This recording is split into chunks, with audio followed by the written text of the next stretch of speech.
The Kingdome in Seattle, the crowd primed and ready for the leaders of the AFC West. The Kansas City Chiefs visiting the Seahawks. The up-to-minute standings in the AFC West. In Buffalo, the Raiders have just taken a 25-24 lead over the Buffalo Bills. Denver is playing San Diego today, and the Chiefs come in with just a game lead over the Broncos. Hi, everybody. I'm Dan Hicks along with Joe Gibbs. And Joe, the Chiefs really poised for yet another run at the playoffs at 8-3, but they're looking at the bigger picture, namely the Super Bowl this year. I'll tell you, Dan, Marty Schottenheimer's been in Kansas City 4 years. They finished second all 4 years. And I tell you what, that doesn't get it in the playoffs. They found out that that doesn't work. They want to win a division and, if possible, get a home field advantage. This is what they're playing for today. As for the Seahawks at 5-6, well, they are clinging on the edge of a playoff season. They need to pretty much finish out the string. Seattle won the toss. They will receive, as you look at Tom Flores taking on his old Buffalo Bills teammate today, Marty Schottenheimer. And back deep for Seattle will be Michael Bates and John Vaughn. Michael Bates, bronze medalist in the 200 meters at Barcelona. If he gets it, he can be dangerous. Brian Barker will kick off for Kansas City. Kansas City Chiefs coming off an impressive win over Buffalo last week. They won it 23-7. This is Nick Lowry who will do the kickoff honors for Kansas City. And the Seattle Seahawks coming off a disappointing loss to the Denver Broncos last week by a score of 17-9. This is Seattle's third straight home game, and they get a chance to go against Joe Montana and the Chiefs. This is Michael Bates from a yard deep in his end zone. Bates across the 20, 30. Lowry to beat. He can't get it. Cuts back toward the middle and is brought down close to midfield.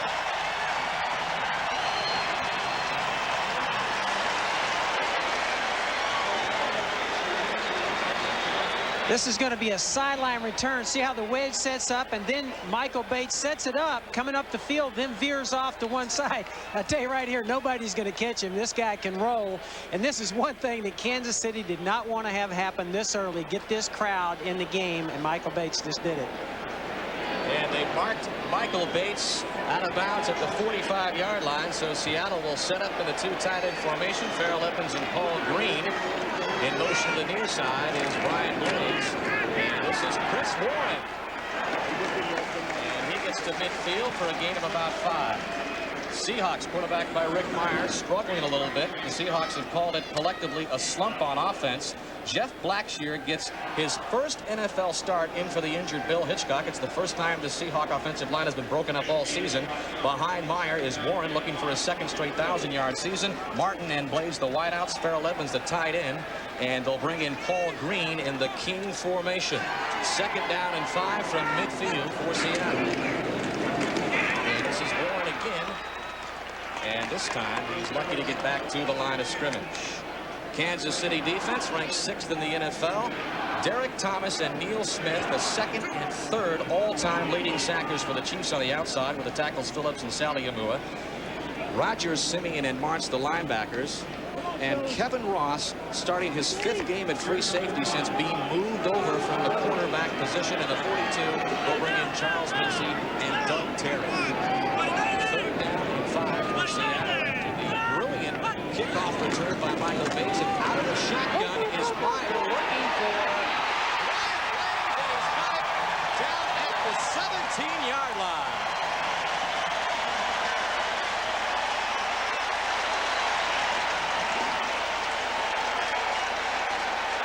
Kansas City tried to fake a blitz. You see him up faking a blitz on the right of the screen here. Meyer, very cool, didn't go for it, went back, set in the pocket, and it was simply a corner route by his inside receiver and a 4-wide receiver set. A great throw and a great catch. 32 yards for Brian Blades. Remember, last week, the Seahawks used the shotgun for the first time all season. They use it for the first time today, and it's for a big hit inside the Chief 20. And this is Warren. His way down to the 15. We were talking about the shotgun with Rick Meyer, and Dan, what he was basically saying is, hey, I like it because, and it was for that reason right there we saw on the replay, Kansas City tried to give him a fake blitz. I think a young quarterback, they had a pretty good game plan there, faking the blitz. But by being in the shotgun, he was away from the center, able to see it. When they didn't come, then he knew he had one-on-one coverage because everybody was close to the line of scrimmage and hit a big play. And I think we're seeing right here, Seattle try and set their game plan too by running the football. And you see him in here with 2 tight ends trying to run. Second down and 7. Action. Swings it out to John Williams is marked out just outside the 5-yard line. Derek Thomas made the stop on John L. You see the tight end in motion, a little play action fake by Meyer, and then it just simply drops it over the top to John L., who has great hands, by the way. Big guy that can really block and also has great hands. He's the fullback in front of Chris Warren. By the way, that 32-yard reception by Brian Blades, his longest of the season. It had been 28. First and goal. And we'd like to welcome those viewers who have been watching the Colts and Jets game. The Indianapolis Colts with a big win, 9-6 over Indianapolis here at the Kingdome. The Seattle Seahawks have taken advantage of a 45-yard kickoff return by Michael Bates and a 32-yard Rick Meyer to Brian Blades pass play, and are now inside the 5-yard line at the 4, second down and goal. And Michael Bates is in the offensive set, split to the far side for Seattle.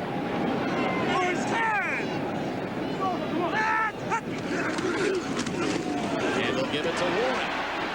Flag thrown on the play as Warren fights his way down to perhaps the 3-yard line. Hey, a big penalty here, holding. I think it's going to be against Seattle. I think that Seattle's done an excellent job here by mixing up their personnel down the field. They had 2 tight ends, 2 backs. Holding, number 69, offense, 10-yard penalty, second down. That is the rookie Jeff Blackshear called for the holding penalty. Let's see if we can take a look at this. A rookie start here. Actually, you see right in the middle, actually a takedown here and a tackle at the line of scrimmage. You can't do that, Jeff, on this side of the football. You're not allowed to do that. But I think Seattle now back in the 4 wide receiver set there. And back at the 14-yard line and back in the shotgun is Meyer. And the handoff to John L. Williams, and he's dragged down from behind, and the crowd at the Kingdome lets the Seahawks what they feel about that play call. That's a good call, though, Dan. Really, with these 2 pass rushers on the outside, Thomas and Smith, we're going to be talking about them all day. One of the things you can do to help slow them down is right off the bat is stick the draw in there. And that's really what Seattle is trying to do here. They're very conscious. They don't want Rick Meyer getting knocked around back there early by that guy right there, Derek Thomas. So Williams gets a couple. It'll bring up 3rd down and goal from the 12.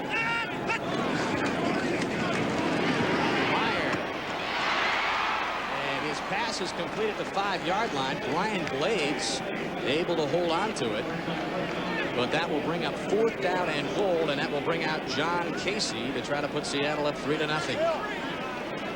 It's a tough area, the 20-yard line in, and a penalty like that just kills you. I think Seattle was sitting in great position there, and then the penalty threw them back, and that's a tough area anywhere to pick up yardage when you get down inside that 20-yard line. That's been the problem probably with most of the NFL all year this year. Well, this will be a chip shot for John Casey. It'll be a 22-yard field goal attempt. He did not even attempt a field goal last week in the loss to Denver. And the left-footed kicker splits the uprights and puts Seattle up 3-0.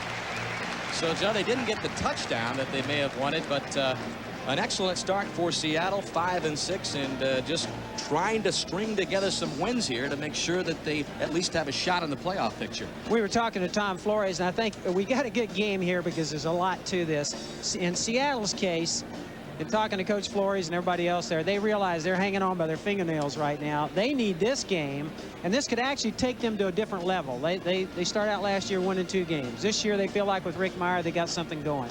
And when you talk to that organization, they say, hey, this game could actually take us up another level if we can beat Kansas City here and maybe even have a shot here at the playoffs. And so that's what this guy right here is trying to get done. And what this guy is trying to get done is put the Chiefs in position to get back to the Super Bowl for the first time in a quarter of a century. I tell you, I like the Chiefs' game plan here, Dan. They have had a tough time in the playoffs, so what did they do? They go out and got the guy that's probably the best ever in the playoffs. This team is capable of getting in. They have not won the division, and in the playoffs they've not done well. They go out and get the quarterback that may be the best ever at playing in the playoffs. It was certainly one of them, and I think that's a good game plan by Carl Peterson, and I think that was a good move by them. And I think this guy, if they can get in there, this guy has a chance, of course, to take them all the way. That's what they're after here. Well, Joe Montana will be back in the starting lineup for the second straight week after missing 3 games with a left hamstring. This is Casey, the kickoff, and back deep is Carter Burton and Danon Hughes, and this will be the rookie Danon Hughes who gets it across the 20 to about the 22-yard line. Tackled by Raphael Robinson of the Seahawks. That was a heck of a play. Here come the Chiefs. Joe Montana in his 15th year with a little bit of the case of the flu last night, but he is feeling good today. Up front, this offensive line did not allow a sack for the first time in 30 games last week. They have been protecting Joe Montana well. Marcus Allen leads the AFC in scoring with 10 touchdowns. They'll bring in Keith Cash in the U personnel. And Montana throwing on the first play, and it's complete to Marcus Allen. And Marcus Allen is across the 30 to the 32, and that is a combination we've been seeing a lot of this year. And we'd like to welcome those of you who have been watching the New England Patriots and Pittsburgh Steelers, and the Steelers beating New England by a final of 17-14. Here at the Kingdom, John Casey's 22-yard field goal has put Seattle up 3-0. Montana to Marcus Allen on the first play of the game. Gets the Chiefs the first down, and this is Marcus Allen again on the ground. Seattle defensively. Cortez Kennedy, last year's NFL Defensive Player of the Year. This is his first shot at Joe Montana in his career. He is excited about it. Wooden, Stevens, and Murphy are the linebackers. And in the secondary, Eugene Robinson, the second leading tackler on this team, picked up his 7th interception last week. That's tied for second in the NFL. And in the nickel, they'll bring in James Jefferson and Raphael Robinson. Gain of 3 for Allen, second down and 7 from the 36. Montana to the air again. And this time he's got Willie Davis on the right side. And Davis was driven out of bounds by Dwayne Harper. But Joe Montana seems to be in sync early. I think the very first pass when he dropped it down is a classic example of him. This is one of the best things he does is come off to, if he doesn't get his primary receiver, which in this case was the out route, where we wind up with getting one-on-one on the outside. He took the out route. The very first pass, you saw him drop it off to his back, and that's what Joe Montana does a great job of. He doesn't make mistakes. He takes what's there. And when you talk to Seattle, that's the same thing they told us. He's great at dropping the ball down when he doesn't have something down the field. Goes to midfield, and this is the first carry of the game for Kimball Anders, and he gets it into Seahawk territory. Let's take our first break in Cincy, New York, and Jim Lampley. Well, Dan Hicks, the New York Jets win streak is brought to a halt as Dean Biasucci writes a familiar script for the Colts, who beat the Jets in Giant Stadium for the 5th consecutive outing. Again, the Jets win streak is halted. The Colts have an upset win, 9-6 on Biasucci's last-second field goal. Back to Dan and Joe. All right, Jim, 3-0 Seattle. But Kansas City on the move in Seattle territory. Just across midfield, Joe Montana to the air on second down and 9. And a good defensive play right there by Dwayne Harper, who stepped in to break it up. Montana was looking for his tight end, Jonathan Hayes. When I was sitting in the locker room early this morning, Joe Montana, by the way, comes over about 8:30 as we take a look at the replay here. Almost an interception. I was shocked, Dan, by the fact that how long that game plan list was. He was sitting there with Joe Montana was with his little test that he has from Paul Hackett, the offensive coordinator. Man, that thing was a scroll. It went on forever. With the Redskins, we never had a game plan that big. I'll tell you, it was a big, big game plan. 4th down and 9. Montana. And this is complete to Fred Jones for a first down to the Seahawk 34. So Fred Jones with just his 7th reception of the season. That one good for 15 yards and a Kansas City first. In this case, you see Joe Montana starting to look to the right. Great peripheral vision. Comes back to his left. Picks up his secondary receiver there. And when we talk to, you see Seattle in their first drive, they were looking to run the ball, I felt like. And that's what they feel like they have to do. Montana's looking to throw. Play action fake to Marcus Allen. And looking downfield, complete to Willie Davis inside the one. Great throw on a fade route. Willie Davis getting locked again one-on-one, and Montana put that ball up, and what he did, for all the young quarterbacks out there, take a look at this throw. He put a lot of air under it. In other words, he got that ball high and let the receiver run underneath it. That was Dwayne Harper on the coverage, and we've seen that reaction so many times for touchdowns. I think Joe might have thought he had 6 points there, but the Chiefs first and goal inside the one. 6 minutes left in the first. Marcus Allen, who can smell the goal line, gets the touchdown for Kansas City. I tell you, Marty Schottenheimer told us that he felt like Marcus Allen is the best, and this is a big statement now. He said in his opinion, it was the best goal line and short yardage runner that he had ever seen. Good example right there, getting low. Watch him get this ball, get down low. And then some of his best runs also you'll find are just these 2- and 3-yard runs. There's a great runs where he just finds a crack and slides in. The 11th touchdown of the season for Marcus Allen. That leads the AFC. Nick Lowry into attempt the point after.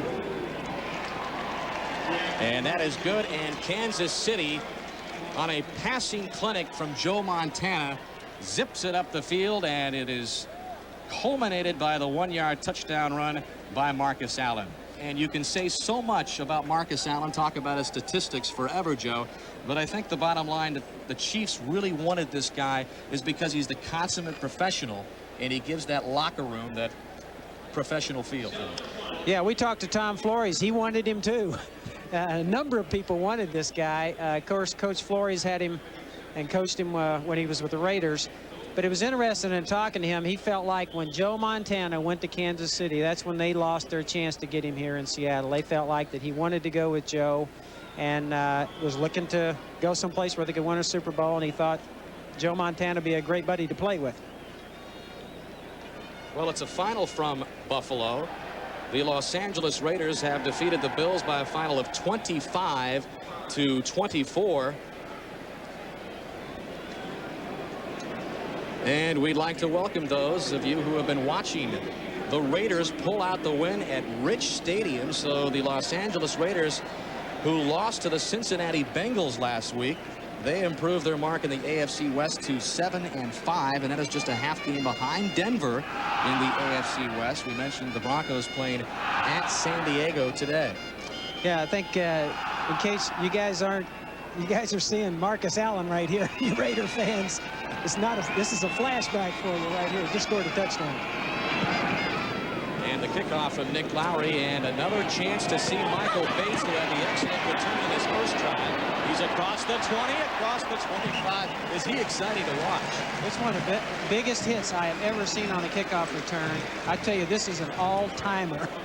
You talk about clearing your sinuses, and I think we got the recipient of that hit is down on the field right now. I hope he's okay, but that was a great hit on a kickoff return, I'll tell you. Michael Bates walking a little gingerly off the field, and there is a Kansas City Chief downed. I mean, Dan, this hit was right in the face mask, I tell you. I'm glad to see him right here getting up. In fact, there are 2 Chiefs down. We'll be right back. When you choose a family. Picture yourself trying to cover this kickoff right here, and watch this hit that Tracy Johnson gets on Todd McNair. Man, I'm telling you. And it looks like really he was out on that when he hit the turf there, Dan. I hope he's okay. Well, there were 3 different injuries. You just saw Michael Bates get hit. He walked off the field limping, and that is still Todd McNair on the field. Several of the Chiefs gathered around the 20-yard line to see on the condition of Todd McNair, the 5th-year player out of Temple. Also shaken up on that play was number 80, Fred Jones, but he has since been helped off the carpet, and he is apparently all right as we continue to wait for McNair. We've got some good rules in the NFL. They do not let you block low below the waist where somebody could get hurt. But what happens Dan, you're covering 30 and 40 yards sprinting full speed. In this case, you know, Todd McNair coming down covering that kickoff is sprinting 30 or 40 yards. Tracy Johnson gets a run of 20 yards going the other way, 10 to 15 yards to 20 yards the other way, and gets a hit. I mean, that's a lot. That's like being in a car wreck, I'll tell you. Well, let's take another look and see exactly the impact here.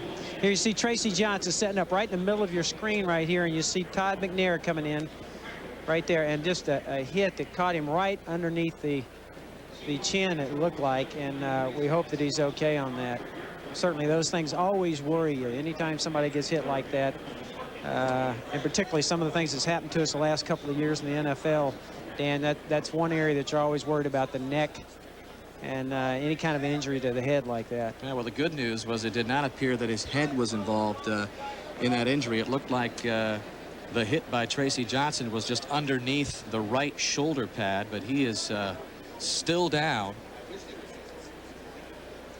You can see you can see McNair already on the ground right there, Dan, and I think that really he just got rejected by that hit. Well, it's always scary when the player is completely motionless, and we have not seen Todd McNair move in the last several moments. There is an anxious Marty Schottenheimer. Well, the Chiefs have the early lead here, and we have a break in the action. We'll be right back. The new thinking in automobiles. By Wendy's old-fashioned hamburgers. The best hamburgers and a whole lot more. By Hager wrinkle-free cotton pants. 100% cotton, 0% wrinkles. And by Keystone. Keystone Light and Keystone Dry. Bottled beer taste in a can. Wouldn't that be great? Well, the cheers you hear inside the Kingdome. Good news, Todd McNair has just gotten up off the field and apparently seems to be okay. I think what happened there is I've actually walked down the field as a coach and looked down, Dan, and these guys will actually be snoring. They get hit so hard. They're out, really. I think Todd just got a little nap there. Thank goodness. Well, it's good to see the smile. He got back up, and he's back to the sideline. Well, back to football. Michael Bates's return came out to the 28, and so Seattle will begin work there. As Meyer hands off to Chris Warren, and he's up to about the 33-yard line. The right tackle Dan Saliamua made the stop. The 109th career touchdown for Marcus Allen, and he is now in 6th place on the NFL career touchdown list. I recognize one of those guys, John Riggins. Kept me in the job, getting about half of those 116 with the Redskins. And you look at what Marcus Allen did in 91 and 92. His last 2 years with the Raiders, 588 yards. He's already eclipsed that in just the 12th game this season, as the Seahawks keep it on the ground again to Chris Warren. We were talking to Neil Smith from Kansas City. He said, hey, when I was talking to him about rushing the passer and all that, and the first thing he did, he looked across the table at us, Dan. He goes, we got to stop the run first. Now, that was John Vaughn instead of Chris Warren. John Vaughn, number 22, the former third-year player out of Michigan, with the carry. And that'll bring up 3rd down and short for Seattle. The ball at the 37. And once again, Michael Bates, who has been used as a decoy in this offense, he is split to the near side for Rick Meyer. Play action, rolling to his right, being chased down, just gets rid of it. But Derek Thomas, the speed rusher from the right side, had Meyer on the run. Well, they had the perfect chance here for a play-action pass. You don't get any better than this, 3rd down and 2. But the problem is you got one of the fastest guys in the league in Derek Thomas, and he did not take the bite there on the play-action fake and put a lot of heat on Rick Meyer. And Rick did all he could do is just throw it away. Dale Carter back deep to receive the punt from Rick Tootin. And last week he set a Seahawk record for the most punts in a game. He punted 12 times. He also set a couple of team records with 260-plus punts in one game. And this is a nice high hanging kick that'll bring Dale Carter back to the 21. And that is where Kansas City will begin for the second time. 4:14 left in the first. Chiefs up 7-3. Back to the Kingdome. The Chiefs up 7-3 over Seattle. Dan Hicks along with Joe Gibbs. And Joe Montana, just his 7th start of the season. He's had the hamstring problems and the other injuries, but 4 for 5 on the first series, and he just doesn't miss a beat. I think he may have applied for a patent on that drive. It looked like classic Joe Montana. And his buddy there, Marcus Allen, chipped in too and helped him out at the end there with another touchdown.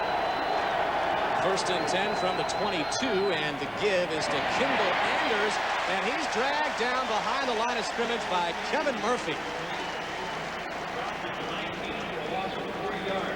We had talked, Dan, about Marcus Allen. You know, he talked to us last night, and basically what he said, I'm having fun again, as we take a look at the replay here in the loss and a good defensive play by Seattle. But Marcus says to us, he says, hey, look, the last 3 years, I think, have really been a waste for me in my career. I'm having fun playing here. I'm excited about football again, and certainly, I don't think Kansas City expected this kind of production from him. 2nd down and 13, Montana, pump fake right, checks it off, goes left, and this is complete to J.J. Burton. And vintage Montana there, looks to his right, goes to his left, and finds the open Burton who picks up 1st down yard. Well, you tell me, Dan, how did he know that guy was there? This is exceptional.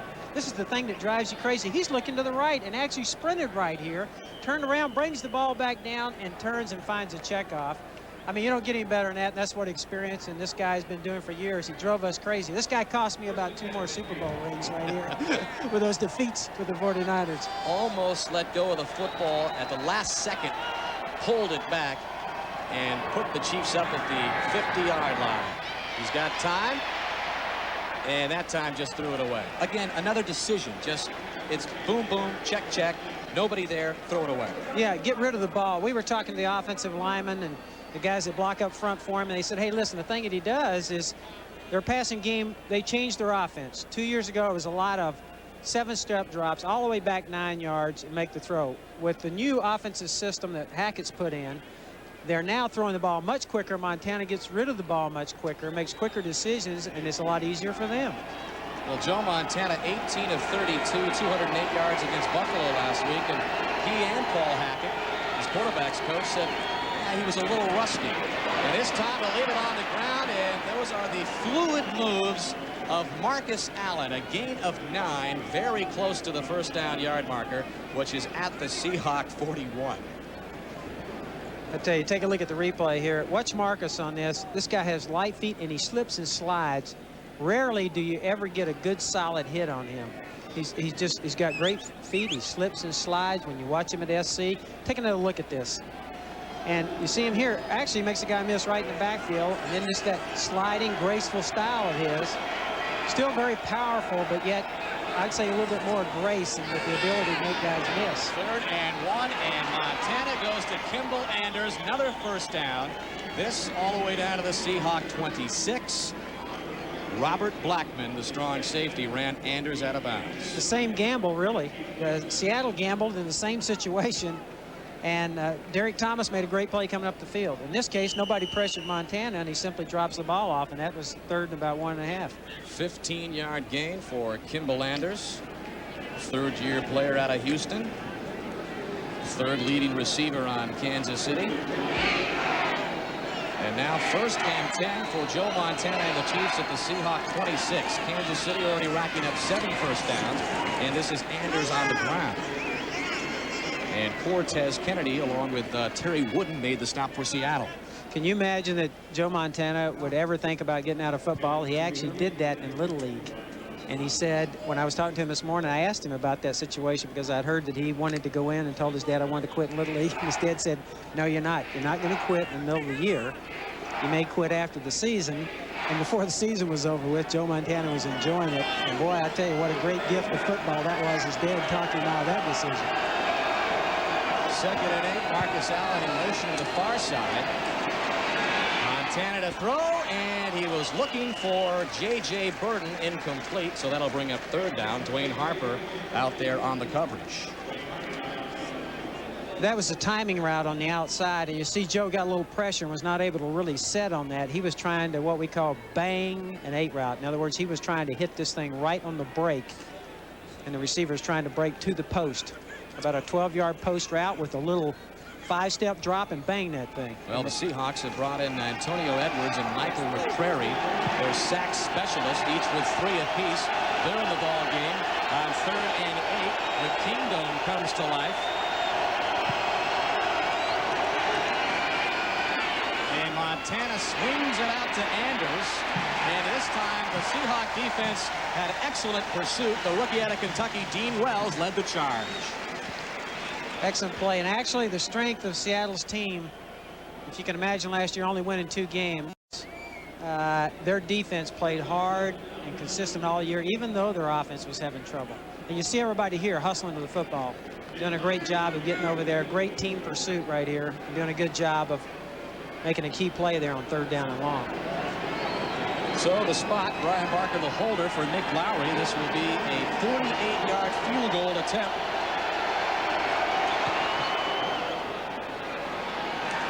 It's long enough, and Nick Lowry has now hit 20 of 25 field goals on the season and has lengthened the Chief lead to 10-3. Along with Joe Gibbs at the Kingdom, Nick Lowry's 47-yard field goal has just given Kansas City a 10-3 lead over Seattle. And back deep for the Seahawks is Michael Bates. And he'll get a chance at his 3rd return, this from the 2. Weaving his way up the left side and getting some more blocks.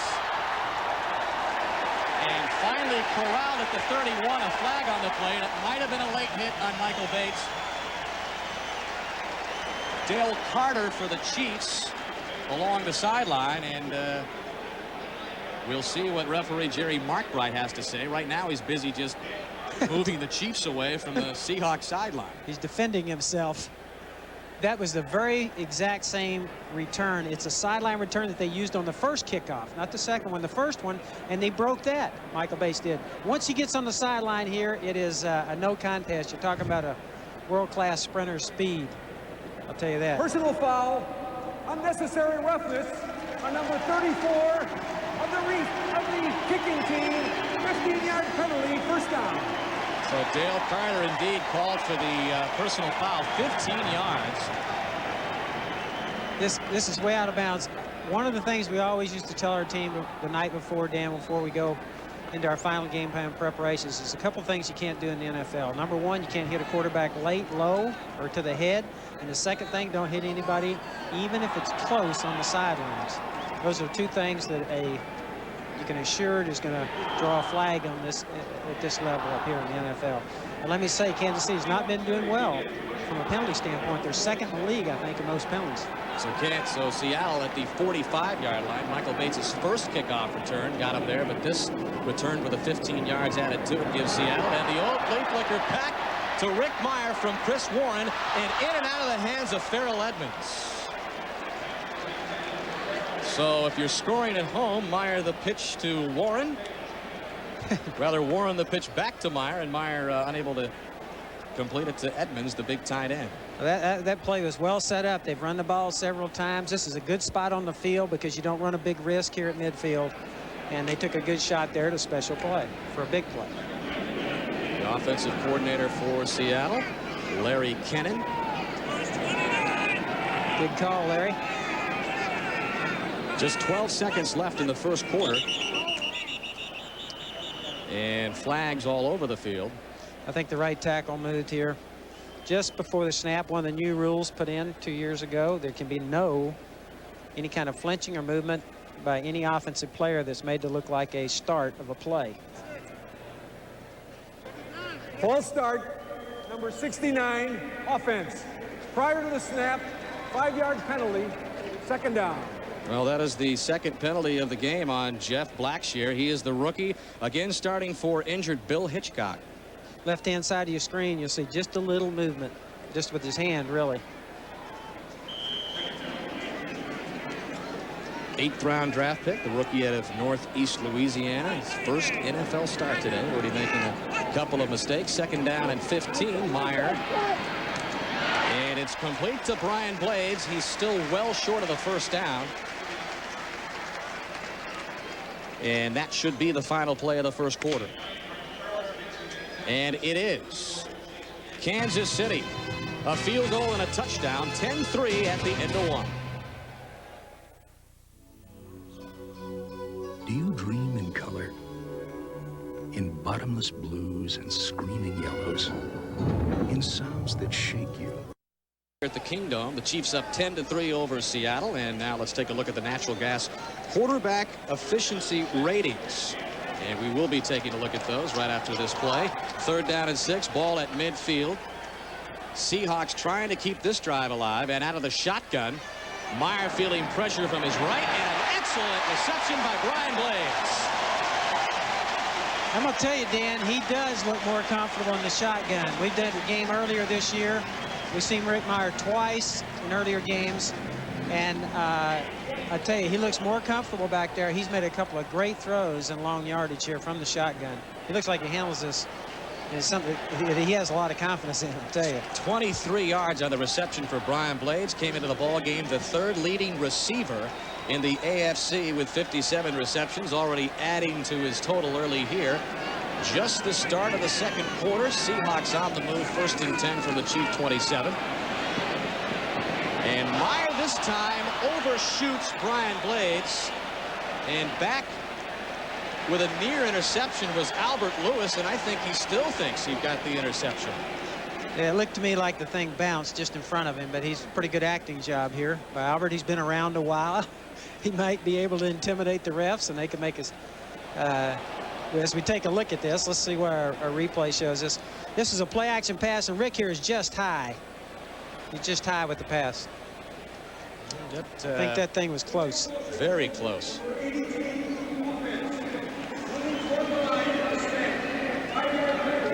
First down. Illegal motion call on the tight end Farrell Edmonds was the call by Jerry Markbright. Here's another look at Albert Lewis. I'll tell you what, that thing looks like from that angle it was caught, didn't it? I mean, if I had to have a replay on that dude, it would have been close. But it looked like he actually had his hands under it. It looked like a catch. Well, now it's 1st and 15. The penalty called on Edmonds. That moves the ball back to the Chief 32. And a pitch to Warren. Trying to turn the corner on the right side. He won't get anything. Albert Lewis made the stop, a loss of 3. Let's go back to New York and visit Jim Lampley. Where, Dan, we're going to show you Buddy's boys making whoopee for the Oilers. This was the beginning of the 4th quarter in Houston. William Fuller knocking the ball away from Bobby Hebert, recovered in the end zone by Ray Childress. That was the go-ahead TD. One of 7 Atlanta turnovers that led to 20 Houston points in the Oilers' 33-17 win. Back to Dan and Joe. So Jerry Glanville unsuccessful in his visit back to what he used to call a house of pain. House of pain. 2nd down and 18 for Rick Meyer and the Seahawks. Ball at the 35. Meyer with time, and he'll run it out. And he'll get up to the 31-yard line. Rick Meyer, the leading quarterback rusher in the AFC with 180 yards to start. And given the opportunity, he'll take advantage of the run. Yeah, he will. Dave Adolph, as we talked to him last night, the defensive coordinator for Kansas City, said that at times they'll drop down a safety to try and spy or try and match up with Rick Meyer's running. And they were real concerned because they felt like they got hurt 2 weeks ago in Chicago with Harbaugh running on them, and it really bothered them. Once again out of the shotgun, 3rd and 14. Meyer flushed out again. He's got a long way to the 1st down marker. Will he get there? Yes!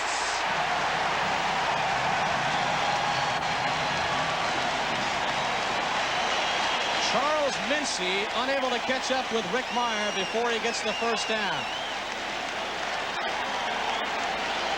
Dan, one of the things that happens to you, and particularly in long yardage, which was the situation here, you're not looking for a quarterback to run and be able to pick up this much yardage, and you're playing man-to-man coverage underneath, and when everybody runs off, there's nobody assigned to the quarterback. He's the one guy that nobody has assigned man for man, and there's a lot of room in there to run. Well, the Chiefs had trouble with Jim Harbaugh. You saw him on the list of leading quarterback rushers a few weeks ago, and really weren't able to get to Meyer there as Chris Warren gets the call up the middle for a gain of a few. Dale Carter made the stop there, but that was one of the things that defensive coordinator Dave Adolph was a little worried about, was the defensive line of Kansas City being able to keep Rick Meyer off the run from gaining big gains. Yeah, we're taking a look at Dave there. Yeah, he was explaining to us that when teams see something that happens to you on film, and certainly that was on film for Seattle to study, a running quarterback hurt them. They were concerned about that. Now, they do have in their plan a couple little different ways to take care of Rick Meyer. One of them, I mentioned dropping a safety down. They can blitz to try and hold him in the pocket. And they can bring a 5-man rush, which gives him less lanes than a 4-man rush to try and get through. Doug Thomas is coming to the game for the injured Brian Blades. 2nd down and 5 from the 11. Meyer with a drop and in and out of the hands of Derek Thomas, and he fumbles the football. And this is Derek Thomas with a lot of room across midfield. 30, 10.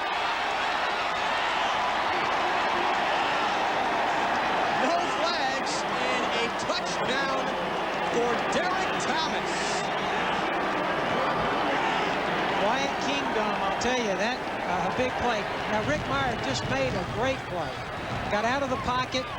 He's strong. He makes a good play here. Almost goes down. Good athlete, comes up running, and just really didn't protect the ball at the end. And your quarterbacks are the biggest offenders at fumbling. We know that. They lead the league every year. Derek Thomas, great effort here, coming around the outside. Got the initial hit, turns around and goes all the way back and makes this play picking up the ball. And there's not many linemen, at least, are going to catch that guy. The 3rd career touchdown for Derek Thomas. 86 yards on the fumble recovery and the return for the touchdown. And Nick Lowry with the extra point has put Kansas City in charge with 11:09 left in the first half. I'd make the first hit right there. Watch him get up off the ground now to come to make another great play. Darren Mickle actually makes the hit on Meyer, and then right there again is Derek Thomas. And from here on, it's a foot race, and this guy's a pretty fast character, I'll tell you, down the sidelines. Another look at it. But there's an example of great second effort, Dan. A guy that has great second effort, relentless, will not stop. Derek Thomas had no reason to think he's going to get back over there and make the play, but his heart just told him, I got to get over there. Injury report on Brian Blades, a sprained ankle. He will return as Michael Bates takes the Nick Lowry kickoff across the 20. Michael Bates with some excellent kickoff returns so far today of 46, 28, and 29. As Charles Mincy brings him down on that kickoff return. A good return, man. It's amazing. They've got to have, you know, they just got to be able to have the ability to throw their body in there, have no regard for their body. And what surprises you is a guy like Michael Bates, who's a sprinter, a great athlete, is yet has that kind of toughness. He's the perfect, ideal return guy. And another injured Chief on the field.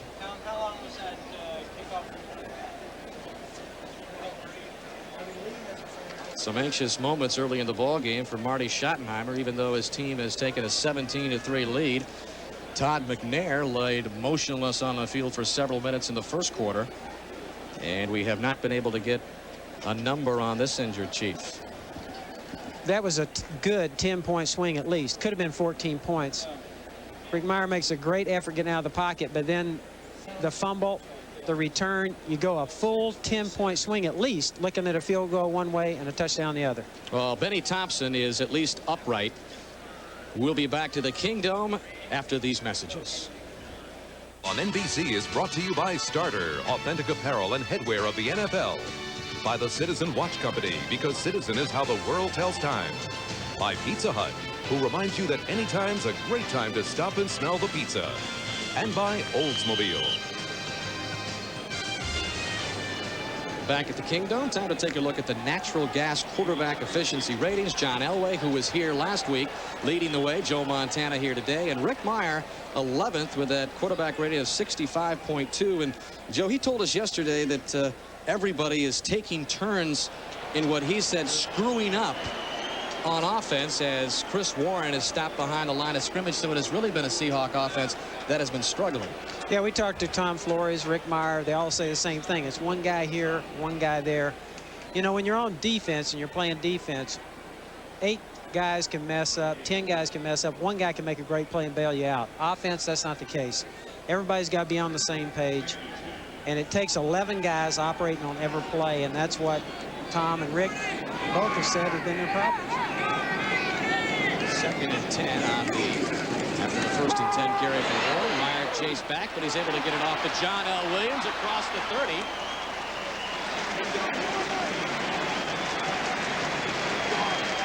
As Dale Carter made the stop on John L. I tell you, Rick Meyer paid the price here. Watch him at the end of this. If you think you want to be a quarterback, you're going to earn your money right here. Believe me, watch this. Actually, to the head there. That could have been called, and down on the turf. And then a little forearm to boot. I'm surprised we didn't get something on that one. Well, the injury report on Benny Thompson, a cramp in his leg.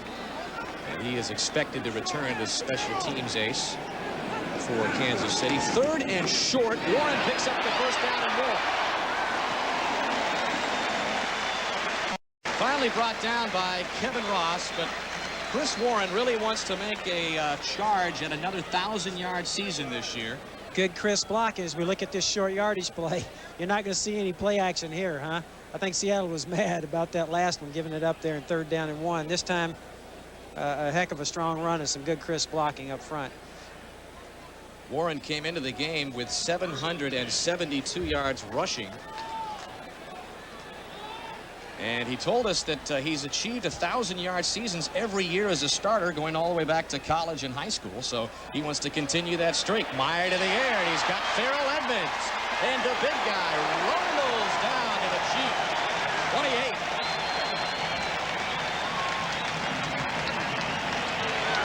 We were talking about Rick Meyer, Dan, and, you know, some of the criticism here locally when they weren't doing well on offense was, well, Rick Meyer's not vocal enough. And really what he said to us, he says, hey, I'm not a rah-rah kind of guy. As you see the throw here, great play action.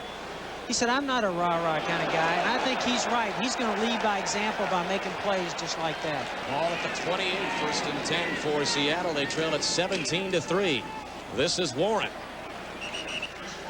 And Warren inside the 25-yard line. Seattle has not been successful against Kansas City. The Chiefs have swept this series the last 2 years, home and away, so they're on a 4-game winning streak over Seattle. And Marty Schottenheimer, in 8 games versus Seattle, his teams have not allowed more than 19 points.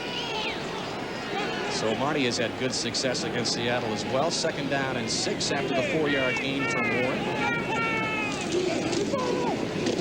And here is Warren again, skirting out to the left side.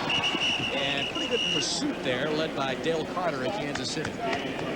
We were talking to Brian Blades and some of the guys, and they said, listen, last year we actually felt sorry for the defense. We'd be out there and, you know, we'd come off the field and just weren't productive. And I think that's part of the problem you were just alluding to there about Kansas City having such good success against them.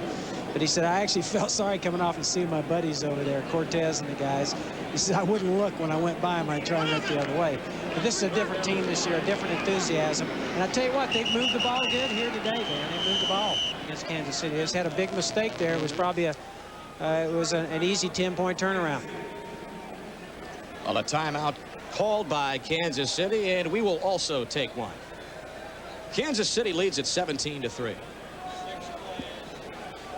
At 12:30 p.m. Eastern time.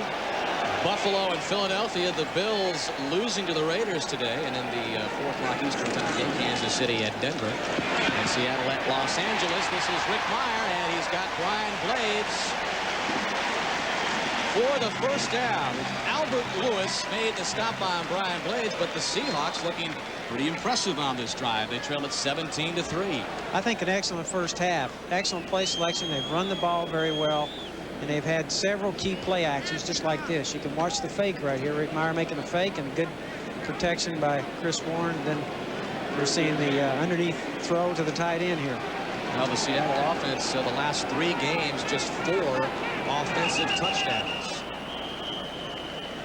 And Rick Meyer and the Seahawks want a timeout. This is the 40-second timeout. 40 seconds.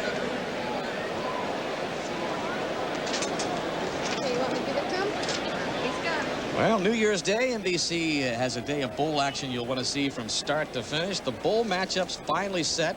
Beginning at 1 Eastern time, the Fiesta Bowl kicks off, Miami and Arizona. Then the Cotton Bowl, the Fighting Irish of Notre Dame take on Texas A&M. And in the big national championship game right here on NBC, the Federal Express Orange Bowl. Joe, we had a chance to talk a little college football before this game today, and West Virginia seemingly shut out of the national championship picture.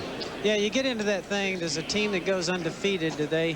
How do you judge that against a team that played an extremely tough schedule like Florida State and yet lost some games? I tell you, I got to kind of go with the fact that you got to judge the overall schedule. I think that means a lot. Well, there's Neil Smith, the former Cornhusker, who says, hey, if we don't win this one, we're never going to recover. He said it's time to, he said, I told Coach Osborne, hey, it's time to put up or shut up. We got to get something done here, or we're going to be living with this thing forever. Nebraska's going to get their chance. Well, Neil Smith and the Kansas City defense trying to get something done here on Seattle, which has it 1st and 10 from the 15.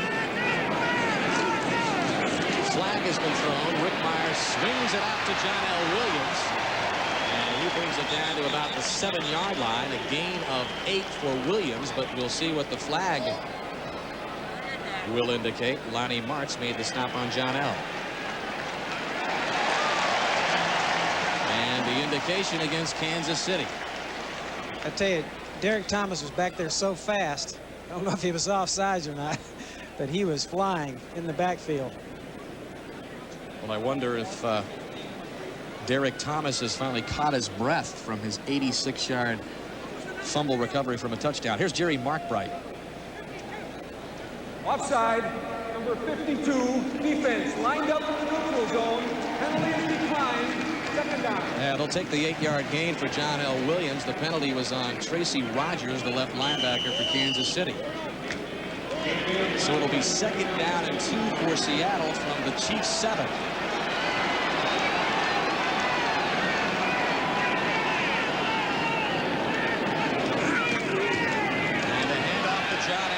Inside the 5-yard line. Tracy Rogers finally made the stop for Kansas City. You talked to Chris Warren, and he likes John L. a lot. I think they're a good companion group there. And he realizes John L., hey, heck of a blocker, blocks for him a lot, good hands. And then, of course, has been a great fullback himself. But I think this is a good tandem here. I think they feel good about each other, and I don't think there's any jealousy there, Dan. I think they feel good, and they're willing to share this role. And Williams picks up the 1st down, the 10th play of this drive. 1st and goal from the 4 for the Seahawks. Meyer on the run and just doing a good job of avoiding the pressure and getting rid of the football. I got to tell you, Dan, I give up on that. They're trying to play action fake and fool Derek Thomas. He's too fast for that. And that's the 2nd time it's happened to him. They almost got themselves in trouble here again. Watch how quick he is here. He is so quick, he is not going to take a fake like that, a play action fake. I actually think they were trying to get somebody to get a pop on him, but they got to get off that stuff. I think they're going to get in trouble over there. Derek Thomas has had great success against Seattle. In fact, it was 3 years ago when he set the NFL record, 7 sacks versus the Seahawks in one game. 2nd down and goal from the 4. This is Chris Warren, and I don't think he gained anything, maybe a yard. And you just get the feeling, Joe, that this drive has just all of a sudden stalled for Tom Flores' team. Yeah, I actually thought they were in good shape there. They were sitting down out there with a chance to be on the 7-yard line, a chance to make a 1st down. Now they're looking at a big play here, 3rd and 4. This is a big play here. They need to get a touchdown to get this thing within 7 points.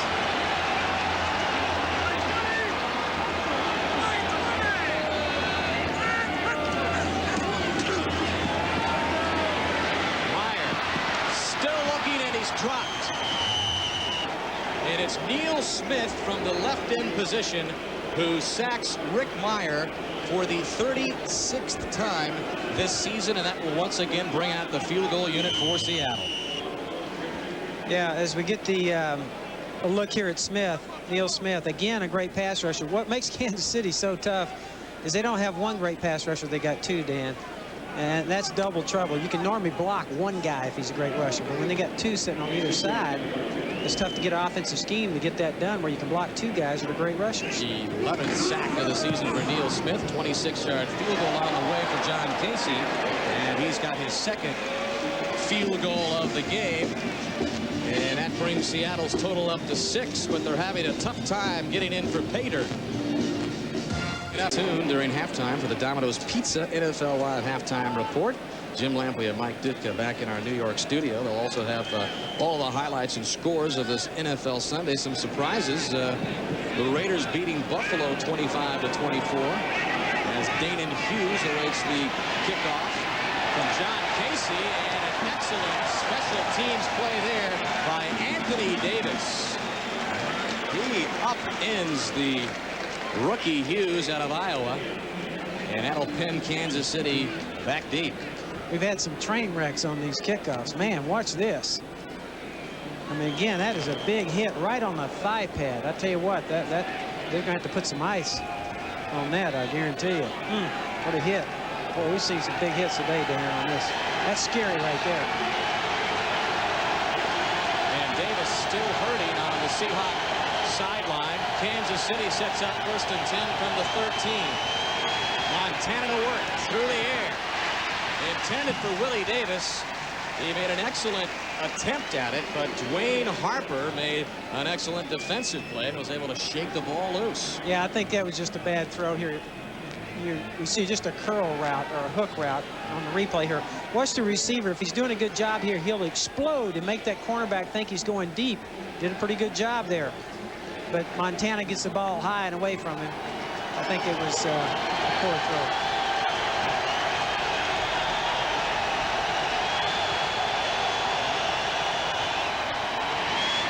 Keep it on the ground. This is Marcus Allen, and the Seahawk defense is there to stop him cold. Joe Nash, the 12-year veteran out of Boston College, still playing after all these years. And it was earlier, I think it was the first game of the season that we did, Joe, in San Diego, where Joe had that his second career touchdown, returned to fumble 13 yards. They sure did.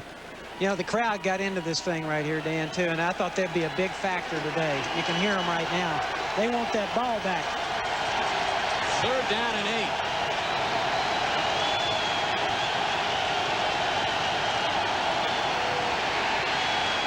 Montana looping it to the near side for J.J. Burton, incomplete. James Jefferson, the nickelback for Seattle, was all over the receiver on that one, and Kansas City will punt. This is actually a blitz right up the middle, Dan. I tell you what, I think that unnerved Joe a little bit. He had to throw off his back foot and didn't get a lot on that ball. You can see Joe, he didn't like that. He thought he might have had a chance.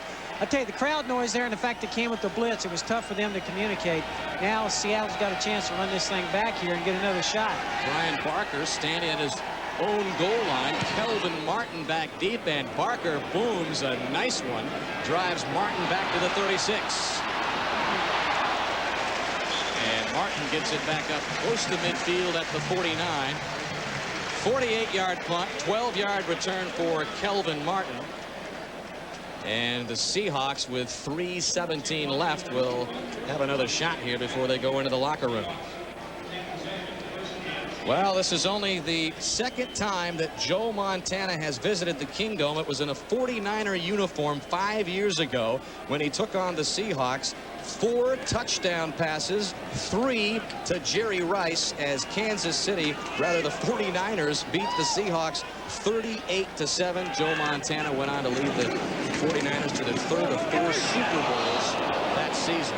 That pass intended for Paul Green, incomplete. So really a rare chance for Seattle fans to see perhaps one of the few living legends in the game, Joe Montana. And there's Rick Meyer, who went to Notre Dame. There's been a lot of talk this week on the comparisons. Rick Meyer, the rookie out of Notre Dame, and Joe Montana in his 15th year.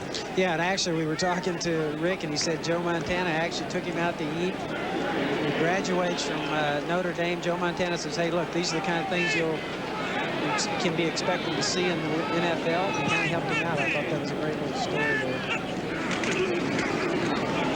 John L. Williams across midfield into Chief territory. Yeah, but, you know, you talk to Rick Meyer, you know, we talked to him early in the season, and he's just the kind of guy that doesn't seem to be fazed by anything. Well, we asked him, what's it like in the NFL? Well, it's really no big deal. And then you say, well, you had dinner with Joe Montana as a youngster right out of Notre Dame in the Bay Area. What was that like? Well, he's just like any other guy. Yeah, just like any other legend. And it's funny, I had the impression that Rick Meyer would brag a little bit more about Notre Dame than Joe Montana would. I mean, Joe didn't like his career there quite the way Rick did. Of course, Rick had everything great go for him. 3rd and 7 out of the shotgun. And Meyer simply throws it out of bounds.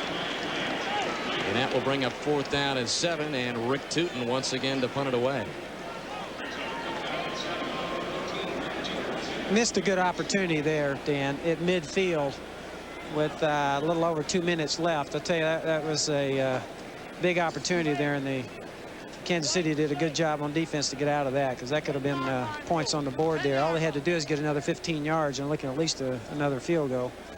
It's a Seattle offense that has been averaging just 4.5 points in the first half the last 6 games. So they have got off to very slow starts. Tootin's punt bounces at about the 17 and takes a good Seahawk bounce, and Seattle will down this all the way at the 1-yard line.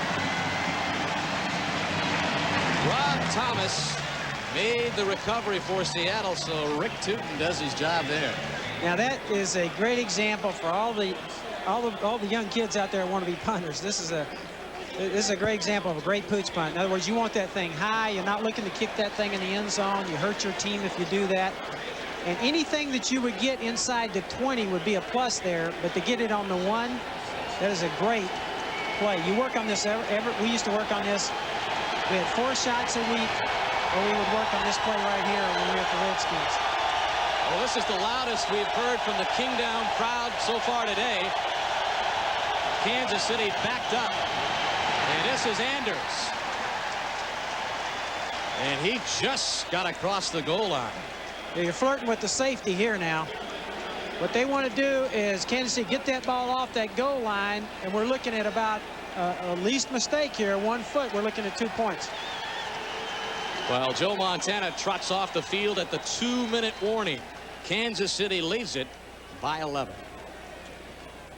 And the Seahawks smell another safety. They've had 1 in each of their last 2 games, a total of 3 this season. 1 more would tie the NFL record, which is 4. Now, I tell you what, if I was Kansas City right here, Dan, I would be worried about turning around and making a deep handoff in the backfield. I tell you, I would be tempted right here to quarterback sneak this ball to try and get a yard or 2 here, just with a quarterback sneak. 2nd down and 10 from the 1.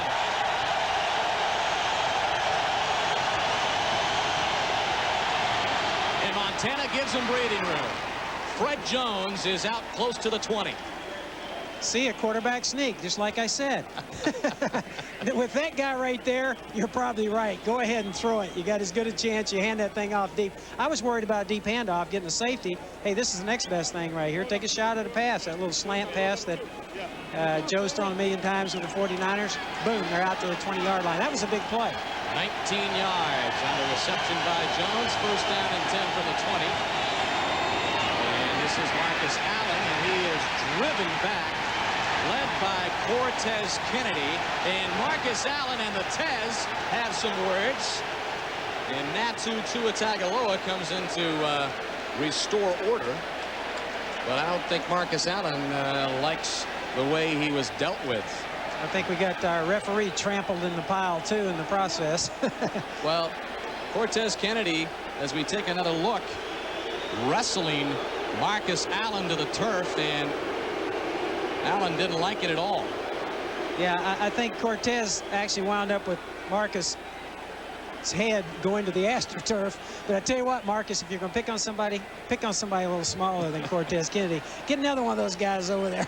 Well, Cortez Kennedy was one of the Seahawks we talked to last night, Joe, and they really think they have something to prove against a Joe Montana-led offense. They say this is special.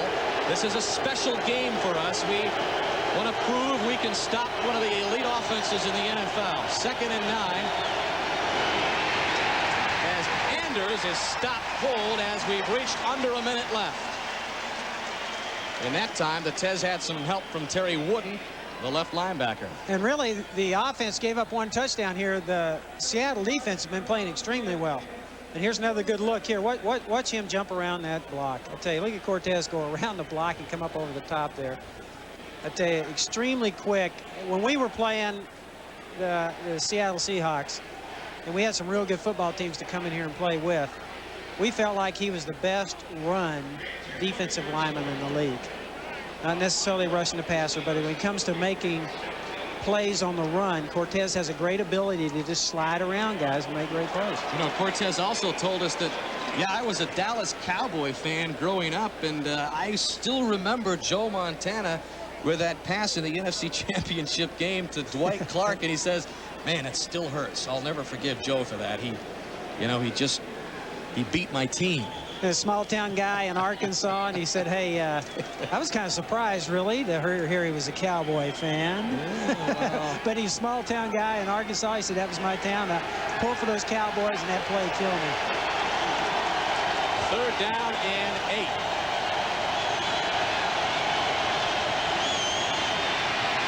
Montana going downfield, and it'll be just beyond the outstretched hands of J.J. Burden. I think Kansas City's going to be glad to get out of here 17-6. You can see Joe's reaction. He took a shot at a big play here. He just wanted to get rid of that ball. I think get a good punt, too. If you got a chance for a big play, fine. And Joe thought he had one there.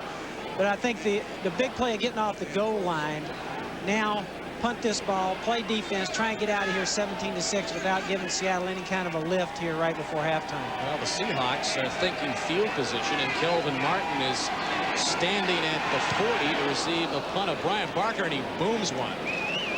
Martin in the fair catch mode back at the 27, and that's where Seattle will begin. So they didn't get the field position they would have liked, but a flag has been thrown all the way back downfield at the 25. Now, Dan, the reason why he was not able to run that back is they actually had a rush on. They were going for the block, and you see just a fair catch.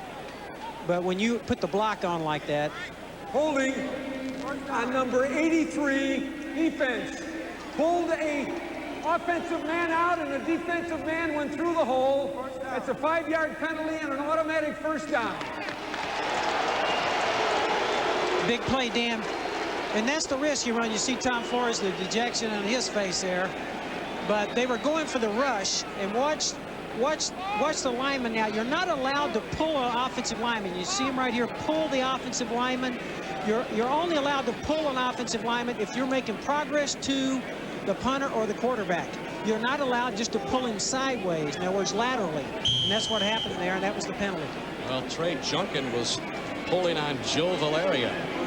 As we remind you to stay tuned for the Domino's NFL Live halftime report. Jim Lampley and Mike Ditka back in the New York studios. Kansas City 1st and 10 from the 27 after the penalty. Just 44 seconds left, and Marcus Allen with the carry on the left side. The clock still running at 36 seconds left. I was saying on that big play there on the punt rush, what happens is it's hard to get a return on that. You've committed 9 and 10 guys to rush the punter. So in that case, you saw they just had a really fair catch. And that's why people say, well, why don't you go after more blocks? There's a good example why. You get penalties, you rough the kicker, plus you don't get a good return. Kansas City taking its time getting up to the line of scrimmage. They have 2 timeouts left. Montana lofting it downfield. A flag is thrown. Robert Blackman was on the coverage of the intended receiver, J.J. Burden.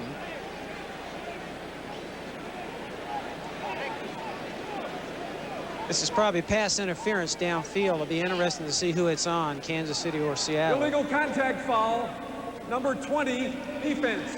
5-yard penalty, automatic first down. So another automatic first down for Kansas City. This time James Jefferson called for the infraction. Here it is.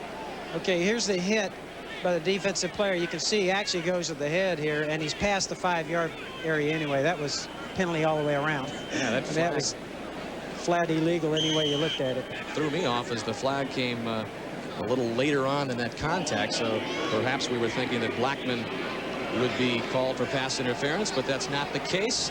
So with 6 seconds left, Kansas Kansas City with a chance for one more try. Montana's going to load it up and send it downfield incomplete.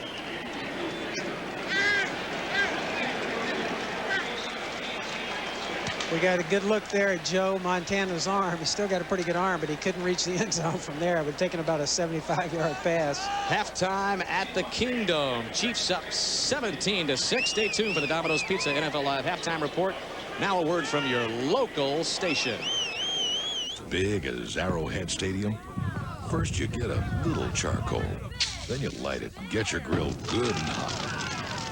Finally you get a big, juicy Price Chopper steak. Price Chopper meats are always 1/8 inch trimmed. No extra fat. Just lean, healthy meat that'll satisfy even the biggest appetite. Fat is the enemy of speed. Price Chopper's 1/8 inch trimmed meat. City Chiefs with a 17-6 lead over the Seattle Seahawks. Dan Hicks back with Joe Gibbs, and Kansas City really came out firing. Joe Montana looking like he was hitting on all cylinders. They got the 1-yard touchdown run from Marcus Allen, but then the Kansas City defense came up big for the second score for the Chiefs. They did, and the return by Derek Thomas is the biggest play of the game, of course, and probably a 10-point swing as we've talked about, Derek Thomas. I think the other thing, though, is Seattle's got a chance here. 191 yards in the first half. Hey, Dan, all they got to do is settle down and put it in the end zone. Well, here's another look at Derek Thomas, who... Great, relentless effort here. Watch him come all the way back, and right here happens to be in the right spot when the ball's stripped, picks it up. Not many people going to catch that guy.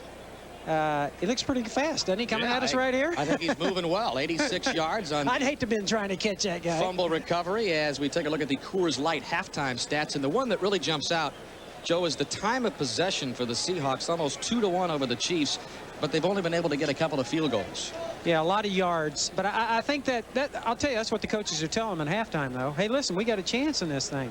We make one play here, turn it over. Other than that, we're moving the ball. Hey, the offense has done a good job. Defense, you're playing hard. Keep us in this ball game.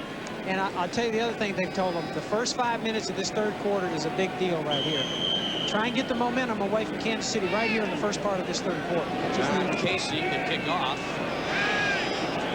And back deep is the rookie Danon Hughes, and he'll take it in the end zone. So Kansas City will begin 1st and 10 from the 20. By the way, the fumble returned by Derek Thomas is the second longest fumble return for a touchdown in Chiefs history. Chris Martin returned one 100 yards a couple of years ago versus Miami, as we take a look at Joe Montana's stats in the first half. One of the things I got a big kick out of is Marty telling us, Schottenheimer, that, you know, here he is. Joe Montana came in here for a workout. He's got him out on the field, and this guy's running all over the place and trying to impress him with a workout, a future Hall of Famer. Marty was laughing about that. Marcus Allen with a first carry, weaves his way up to the 25. Jeff Bryant made the stop for Seattle. I tell you, the other thing he said about that workout, he said a lot of Joe's balls did not spiral, and Joe turned around to him and says, a lot of my balls don't spiral. He says, don't worry about it. The first half possessions for Kansas City. They went zip, zip, zip up the field for the touchdown, and got the 48-yard field goal from Nick Lowry, and then a punt. I coached a great quarterback whose balls didn't spiral either in Dan Fouts, man. Marcus Allen with a gain of 6 on 2nd down and 4. Montana swings it out to Kimball Anders, and the former Houston Cougar picks up 6 yards and I believe picks up the first down. Dwayne Harper and Terry Wooden made the stop, but Kimball Anders is a guy that is no stranger to catching passes. He caught 60 passes his senior year in the run and shoot at Houston, so he's able to handle the football.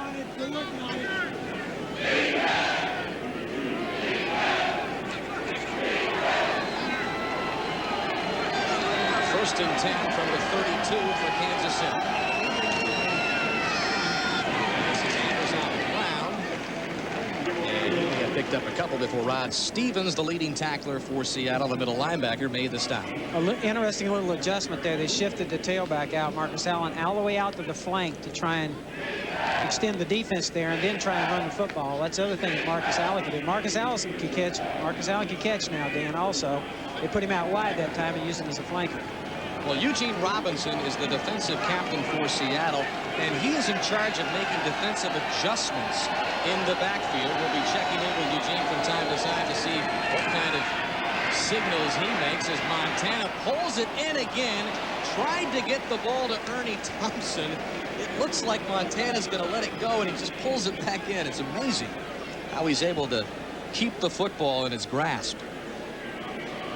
Here's a good example, a little play action fake, and again an example of Montana. Look, that's 1, 2, he looks over there, 3, he comes back and almost makes a big play here. And you get a good look at his reaction too. He's upset about that. Eugene Robinson, you noticed right before that play on, we were taking a look at Eugene Robinson, he tried to fake Montana out by giving him a couple of different looks back there at safety. 3rd down and 7 for the Chiefs. Montana to the tight end, Jonathan Hayes. And Hayes needed to get to the 42-yard line for the first down. Very close. Dwayne Harper, the left cornerback, put the hit on Hayes. And they will be short of the first down as Brian Barker has made his way onto the field. I think he's just about a yard short. So the pep talk at halftime was stop them, and that's what the defense just did. 1 yard short here for Kansas City. They got to punt the ball. Now it's going to be up to right here. I think this is a big series for Rick Mirer and the Seattle Seahawks. Barker's punt, driving Kelvin Martin back to the 12.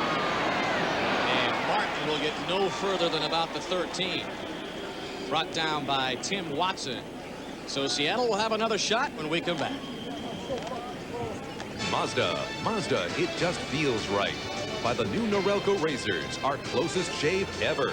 By Coca-Cola Classic, always the real thing, always Coca-Cola. And by the people at Nike, who encourage you to just do it.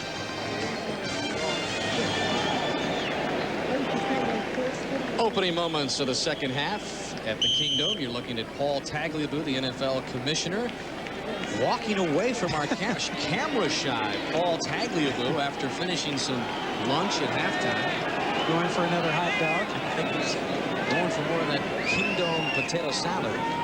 Big series for Seattle to begin at the 14, 1st and 10. Mirer back to throw, and he was looking for Brian Blades, and it's picked off. Albert Lewis, 35. Got some blocking, and he'll get inside the 20 and all the way down to the 14-yard line.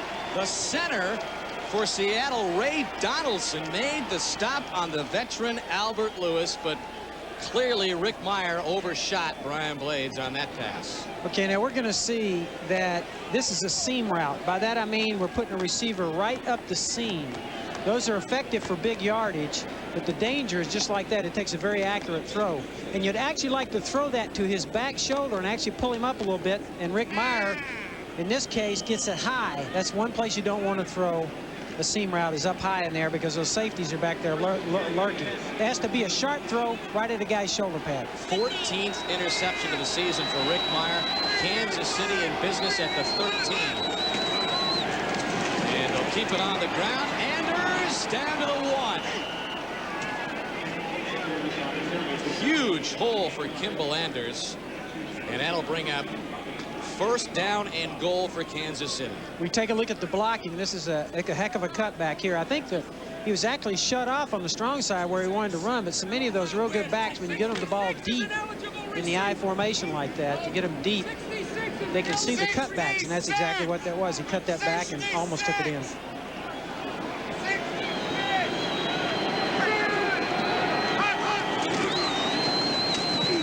And guess who? Marcus Allen. Touchdown, Kansas City. His 2nd of the game, his 12th of the season.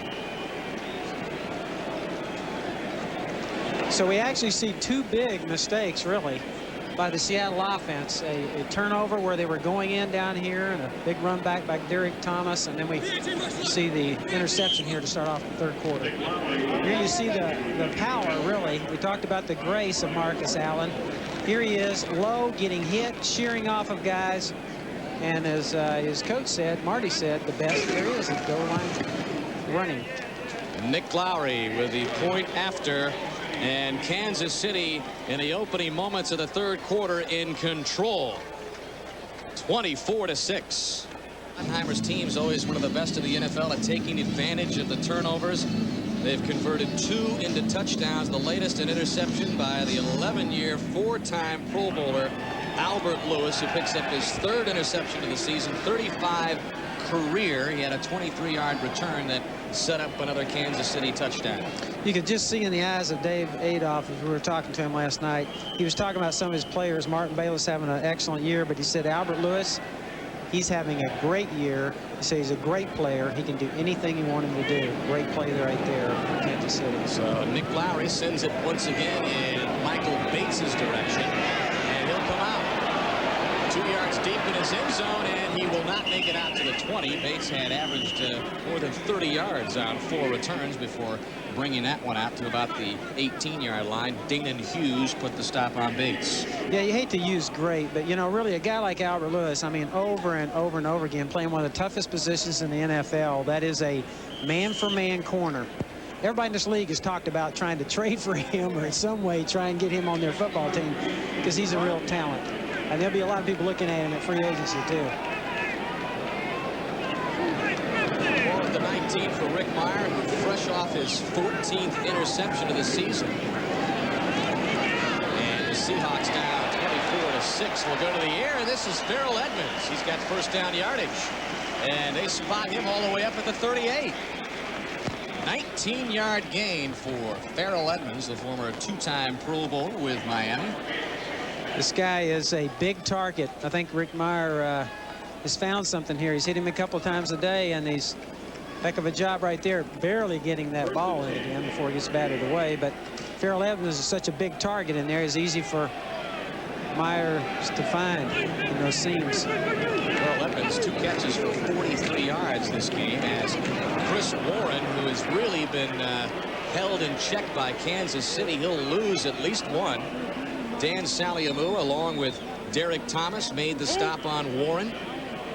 Warren rushed for 95 yards last week, as we take another look at Derek Thomas. Yeah, not only a pass rusher here, but you see him doing a good job of playing the tackle off here and doing a good job of stopping the run. This guy's an all-around player. Look how tight that jersey is.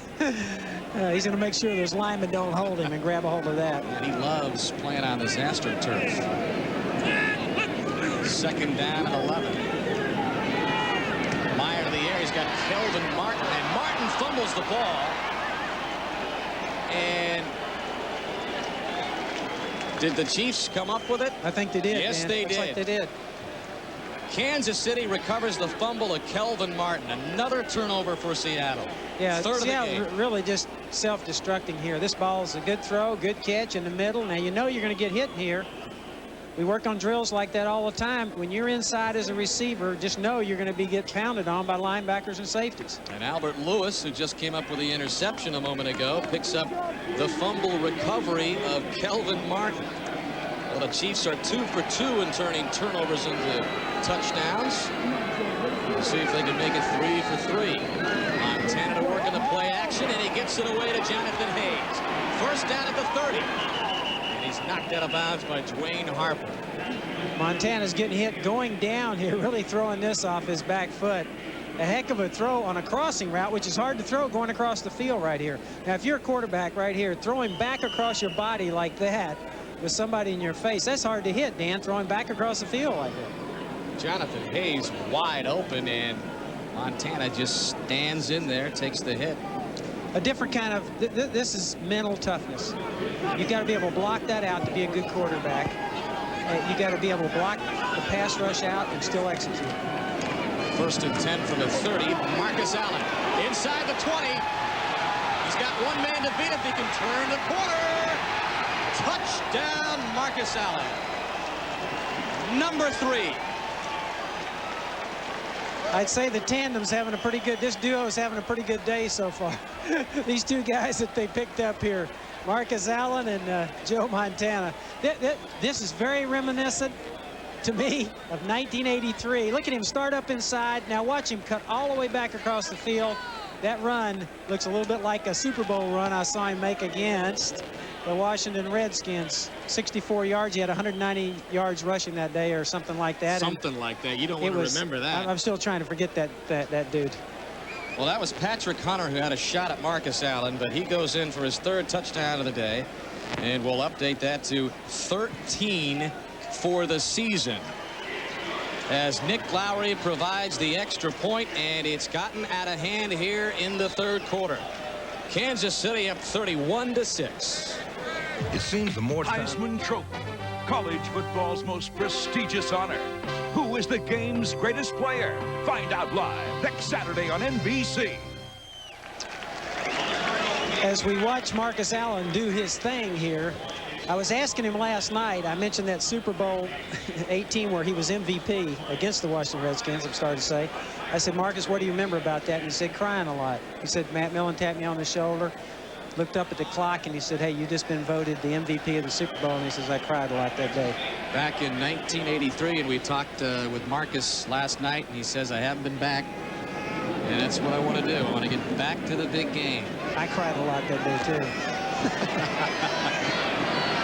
Michael Bates coming out of the end zone trying to create something, and he'll get close to the 15. About a 15-yard return for Michael Bates as we update Marcus Allen's ascent up the career touchdown list. 3 more today to add to his total, currently in 6th place. The way he's playing today, he may have a shot to get up to your old pal John Riggins.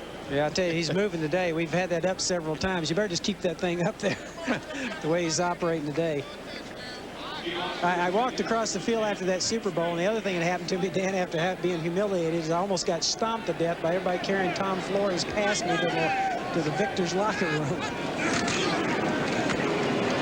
Chris Warren with the carry to put the turnover perspective into clear perspective for Kansas City in the way it's taken advantage. The last 2 possessions, Kansas City has had 2 play drives each. The first one, 41 seconds in the touchdown, and then the last one you just saw, the 30-yard run by Marcus Allen, 2 plays in, and that took up all of 39 seconds. I think our crowd's going to get a little restless with the runs now. They're going to want them to go to the air. 2nd down and 7 for Rick Meyer. 8:11 left in the third. Meyer to the right side, and Keldon Martin this time hangs on and is able to pick up 1st down yardage. Lonnie Martz put the hit on Keldon Martin, who had the crucial fumble that led to one of Kansas City's touchdowns a moment ago. This is just a little stop route on the outside. I'll tell you what, that is a great break by the corner. Almost got his hands on that. But a darn good reception, a good job protecting the ball this time as he worked his way upfield. That was Albert Lewis. He was going for the interception. 1st down and 10, ball at the 34. Meyer back. And he'll dump it out to Farrell Edmonds. Tracy Rogers stopped Farrell Edmonds. And it has gotten deathly quiet here in the Kingdom. Just getting the feeling that the crowd is sitting back watching Joe Montana go to work. And when your offense gives up the football, like Seattle has done today, there has not been much to cheer about at all, even though Seattle played well in the first half, certainly well enough to get back into it in the second half. I think those turnovers, too, kind of demoralize the defense now. You're sitting here. The offense has got to try. It's their turn. They got to get something. They've been making mistakes. They got to get something going.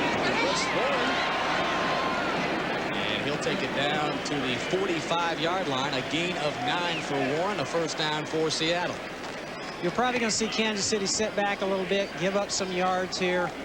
They just don't want anything big. In this case, you're going to see Neil Smith rush upfield hard, guessing pass, I think, in that situation, and the little delayed run up inside of him. That's effective against pass rushers, but right now, Kansas City's willing to give that up.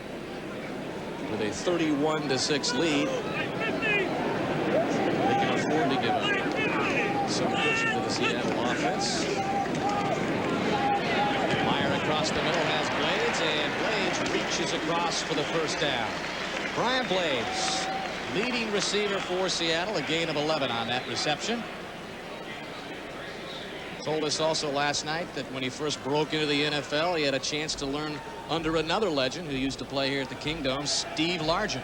Yes, said he learned a lot from Steve. And boy, was he a great player. Not big speed, but a great move guy.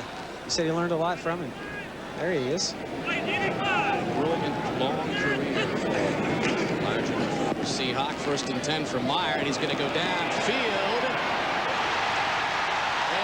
the catch was Blaze. First and goal, Seattle.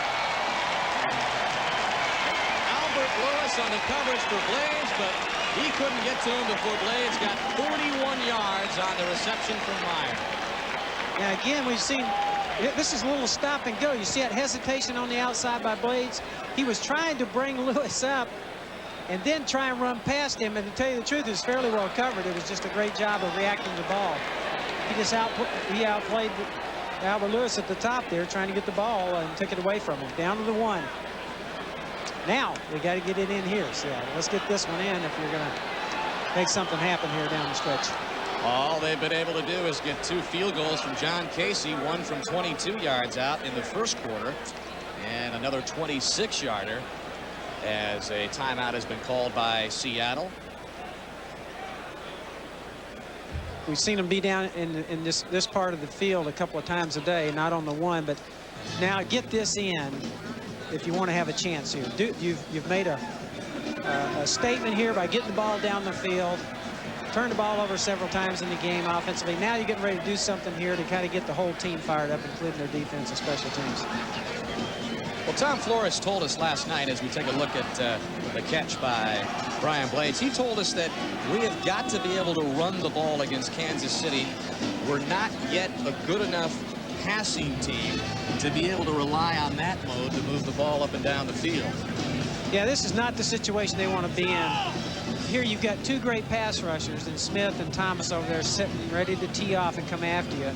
And Coach Flores felt like, hey, their game plan, as has been all year, is keep the pressure off a young quarterback, run the football, keep them off balance. And now you're looking up at the scoreboard here and seeing that you're 31-6 behind. You're going to have to throw the ball. Let me ask you, there's been a lot of talk, especially locally here in Seattle, that Tom Flores has been a little bit too conservative with Rick Meyer, and they haven't thrown the ball downfield enough. I don't think anybody in the league right now is throwing the ball downfield enough. You know, we're just not getting big plays down the field. I think he's done a good job. What better way could you bring a quarterback along? And you got a great coach here who's also been a quarterback himself, and he's been nurturing him along. All right, first and goal for Seattle, trying to get its first score of the game. Meyer floats it up to Farrell Edmonds, and it's incomplete. That was one of those that was so wide open. Rick Meyer did not want to miss it, and he put a lot of air under it. Just going to let Farrell try and let's take a look and see if we think it was in the right area to be caught. Yeah, I really think here Farrell had tried to come back and just tried to curdle the ball. He had Farrell backpedaling, yep, and the ball floated a little bit on Meyer. Had it been thrown back there, I really think Farrell Edmonds would have made the reception. So second down and goal now for Meyer. And a pitch to Warren. And will he get in? Touchdown. Touchdown. He did get in. Chris Warren.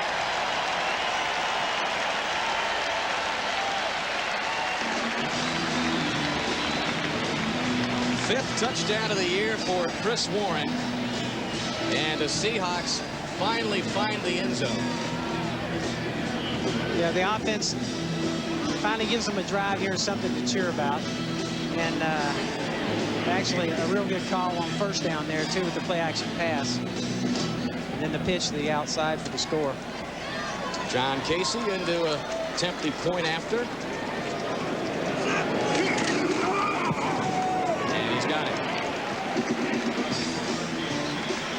So Seattle with its first touchdown of the game, but they trail it 31-13. Hi, Super Dave Osborne here, getting ready to roll across the country, singing the praises of these great-looking Hager wrinkle-free cotton pants. Teams in the AFC West collide. An NFL doubleheader next Sunday on NBC. Well, New Year's Day finally set here on NBC. The Fiesta Bowl, Miami and Arizona. Coverage beginning at 1 Eastern time. The Cotton Bowl, Notre Dame and Texas A&M, then Nebraska and Florida State in the national championship game. Danon Hughes receives the John Casey kickoff, and he'll down it, and Kansas City will begin at the 20. Time for another New York visit, and Jim Lampley. Well, funny Joe Gibbs should mention it, Dan. Here is the decade-ago predecessor to the Allen touchdown run you just showed us moments ago. This one came in Super Bowl 18 in Tampa Stadium. Marcus going 74 yards on the final play of the third quarter to set up the Raiders' victory over Joe Gibbs' Redskin team. Ironically, that day, it was for Tom Flores. Today, against. Back to Dan and Joe. They had to bring it up, Joe. I got a migraine. You got any headache medicine over there? Joe Montana finding J.J. Burton. A little ironic that Tom Flores gets the lift off the shoulders of the Raiders. And much different story for him today as he trails at 31-13. Marcus Allen. Those are the stats from that Super Bowl back in 1983. 191 yards. You know, it's interesting. He never got over the 200-yard mark and hasn't done it in his pro career, despite doing it a record 11 times in college. But I mentioned that to you last night, Joe, and you said, well, 191's close enough. Yeah, 190. That just about does it. That's pretty close. Marcus Allen already this season becoming the 10th player to rush for 9,000 yards, and that's a pretty significant number because 7 of those 10 are in the Hall of Fame. It's funny, we made a couple of plays to try and get Marcus at different times. The Raiders thought we might have a chance to do it, and he mentioned last night that he actually was thinking about it a couple of years ago. 2nd down and 7 to Marcus Allen out of the backfield.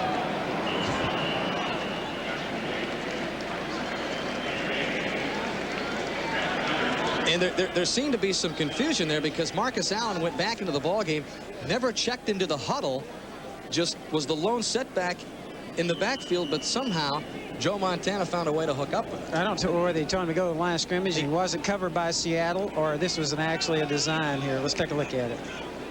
Okay. Yeah, he's being told. Okay. Yeah, it was right there he's being told.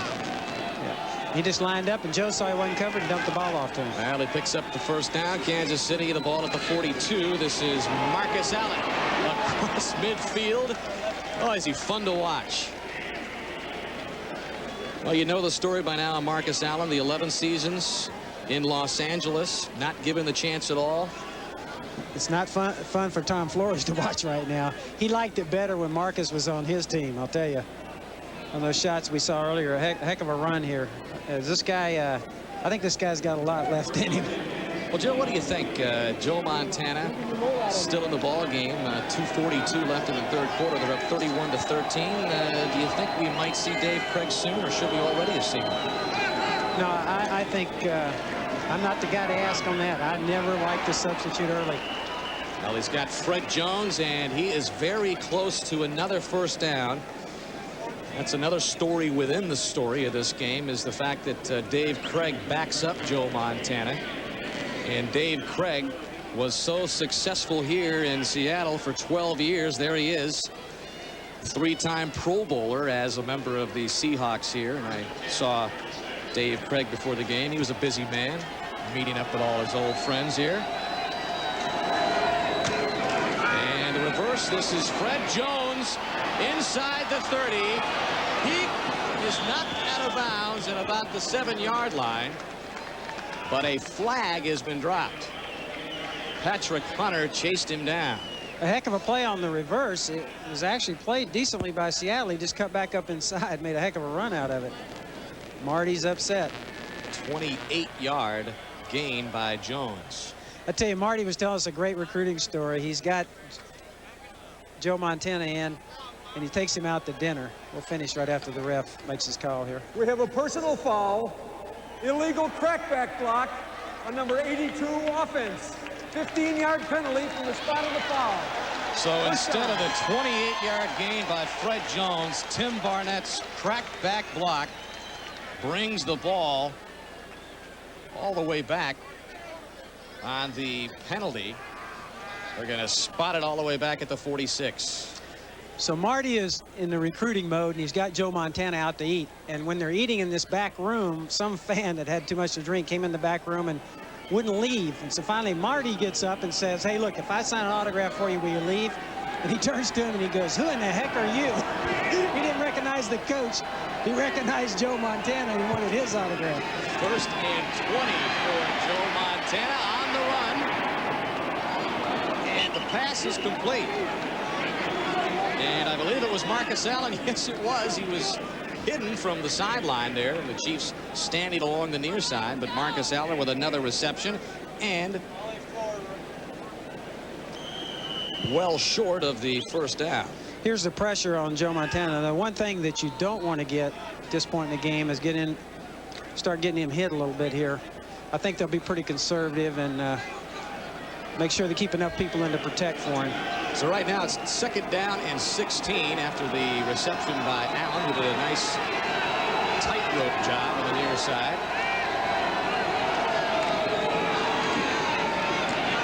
Montana across the middle. And flags on the play. It looked like a Kansas City receiver was knocked down, and we'll get the call from Jerry Markbright.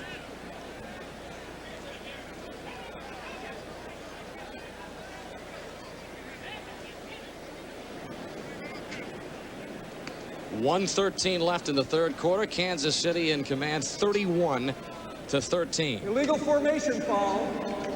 Offense. Number 82 was not on the line of scrimmage. 5-yard penalty. Another penalty declined. 3rd down. On Tim Barnett. This one declined. He had the crackback block penalty a moment ago and then picks up the penalty there again. What's happening now is Seattle's starting to gamble and starting to really come after him. Now, Montana's going to have to be on his toes here, and so is everybody involved in pass protection, the backs, linemen, because Seattle's got nothing to lose, and they're going to go after him right here. They also run the risk of giving up another big play with that approach.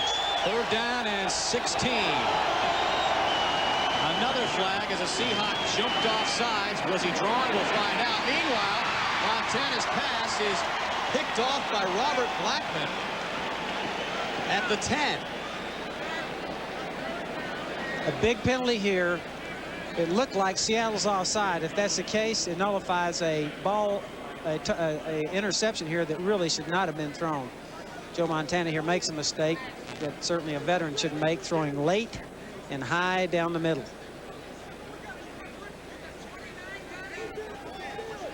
We have offside. Number 67 defense. That penalty is declined. We have holding on number 29 defense. 5-yard penalty, automatic 1st down. Penalties on Edwards and Harper. So the interception is negated. All right, here's where you earn your money. He's going to get hit here and knocked around a little bit with the pressure. He should not have thrown that ball, of course. He knows that. That was multiple choice on the penalties. I think Seattle was guilty of just about everything. So what would have been only the 3rd interception of the year for Joe Montana, that negated. He has thrown just 2 interceptions this year. And as a team, the Chiefs have thrown just 5 all year. That's 2nd in the NFL. This is Anders on the left side on 1st and 10, and another flag. So this has really turned sloppy as we've reached the minute mark in the 3rd. Yeah, I think the referees are having a ball here. Holding number 61 offense. 10-yard penalty. 1st down. Okay, so now after the 10-yard penalty on Tim Grunhard, the center, it's now 1st and 20, the ball back at the 47. Can you keep track of this, Dan? I don't know how you're keeping track of this. Well, Marty's keeping track of penalties because that's been a big problem for them all year. Yeah, they don't like to see that, having penalty problems, and that's something, of course, he preaches against. Under a minute left in the 3rd.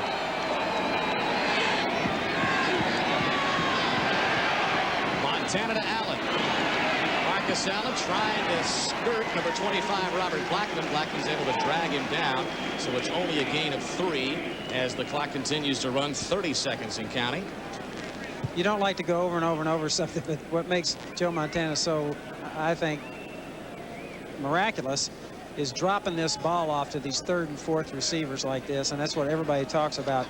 A lot of guys look downfield, throw the ball downfield, but to be able to find in this case, Marcus Allen, is probably his third and fourth checkoff. That's what sets him apart. And that will be the last play of the third quarter. Joe Montana and the Kansas City Chiefs looking to up their mark to 9-3. They lead it 31-13. Right back after these messages from your local station. Could the woman he loves be the woman? It's intended for the private use of our audience. Any rebroadcast or other use of this telecast without the express written consent of the NFL is prohibited. Start of the fourth quarter at the Kingdome. Dan Hicks with Joe Gibbs. Kansas City in command, 31-13. The ball at the Seahawks 44-yard line. Montana dumps it off to the left side. It's complete to Kimball Anders. Dean Wells, the rookie out of Kentucky, made the stop. Well, if you had a chance to see your latest Sports Illustrated this week, you've seen the cover article by Peter King of Sports Illustrated, his top 10 ways to revive a boring league. Can the NFL be saved? Well, we took the same prescription from Joe Gibbs and came up with number 10. You want to get back to the 45-second clock. Yeah, I think what we've done by shortening it to 40 seconds is hurting the offense. They don't have enough time to use a lot of motion and help their offense. Number 9 on the list. You don't like free agency. Well, let's can free agency. Let's get back to having some dominant teams. Kansas City with a 3rd and 17 from the 44, and this is Anders around the left side as we continue Joe Gibbs's prescription to inject some life in the NFL. Number 8, bring back the fun bunch. Let them celebrate after they make a touchdown. Let's get the fans and let's have some fun here. All right, number 7. Punt return. Give the return guy a 20-yard cushion. A little radical, Joe. You're not allowed to get any closer to him than 20 yards. Let him have a chance to run with it. Number 6. Make it, take it. Now, this sounds like some kind of 3-on-3 basketball game. If you're behind and you score, you still have the option to receive the kickoff. All right, continuing on the list at number 5, kickoffs from the 30-yard line. I think that adds a little more for the offense, better field position. Well, a delay of game has been called on Kansas City as we continue Joe Gibbs's prescription. No domes or turf. I'm not sure the Seahawks fans are going to like that since we're in the Kingdome here, Joe. Let's get rid of all the domes, including the Kingdome. Let's get back to grass outside and get on with it. Let's play football. I like that one. 2-point conversion, just like college, but another decision for the coach to make, right? Yeah, I'm not coaching. I'm up here in the box. So I like that now. Any play over 20 yards, 1 point. We'll get back to that after the punt by Brian Barker, angling it. And it hops into the end zone. Following the commercial, we'll get back to the top remedy by Joe Gibbs to inject life in the NFL. You won't want to leave your television sets for that. The interior of the new Honda Accord creates an open environment. It's roomy and comfortable. Prescription. I think we need to explain this. Play over 20 yards, 1 point. Everybody's complaining about no big plays. Hey, let's give the offense a point if they get anything over 20 yards. Drum roll, please. The number 1 remedy by Joe Gibbs to inject life into the NFL. No field goals. That's right. Let's let the team determine how many points you get, not a field goal kicker. You get 1 point if you get to the 15-yard line, 2 points if you get to the 10, 3 points if you get to the 5-yard line. Folks, not more than 10 feet away from us is the commissioner of the NFL having fun watching Joe Gibbs's top 10 list. To inject into the NFL. Rick Myers rolls out. He's got Paul Green close to a first down. But, Joe, you know, you were considered pretty conservative in your days as a coach in the NFL. Some of these are a little radical. I have a hard time believing that you would, in fact, be for these if you were still a coach. I'm for these because I'm up here 200 yards away and I'm doing TV. If I was a coach, about 6 of those things I wouldn't want. I wouldn't want any more decision processes by those 4 coaches, but I don't care anymore. I'm up here. I don't have to worry about that. I still got to worry about the commissioner. Oh, he was giving you the thumbs up as he looks over to his right. This is Chris Warren, and Chris Warren gets the first down and the 2nd down and 1 call. Back to New York and our New York studios. And while the Chiefs are securing their lead in the AFC West, the Broncos are suddenly in trouble as San Diego finds ways to get back in the game. Rookie Natrone Means running in from 1 yard out to tie it with 11.5 minutes to go. 10 for 10, San Diego 10. Back to Dan and Joe. All right, thank you, Jim. Denver 7-4, just a game behind Kansas City in the AFC West standings as they begin play today. Locked in at 10-10 time. Rick Meyer, and he's got a wide open Kelvin Martin. Not able to shake loose, but Martin is inside the 20, down to the 18. Lonnie March made the stop on Martin, who lost his shoe in the process. 47 yards for Martin. Yeah, this is a matter of not getting a pass rush right here. And what happens is the receiver just has a long time to run and get open on the sideline. Good job by Rick Meyer hanging in there. Kansas City's going to have to get, didn't get any pressure. Allowed him just to stand there and find a guy down the sidelines. Martin atoning for his fumble earlier in the game. As we have a timeout on the field, Kansas City Chief is down. And I believe it's Dale Carter, it is, number 34, the second-year man out of Tennessee. Kansas City's #1 draft pick a year ago. Dave Adolph said this is a guy that they made some of the decisions based on getting him back in the game. They felt like they needed to get him in there, get him playing. That's why they moved Ross and did some other things in the secondary.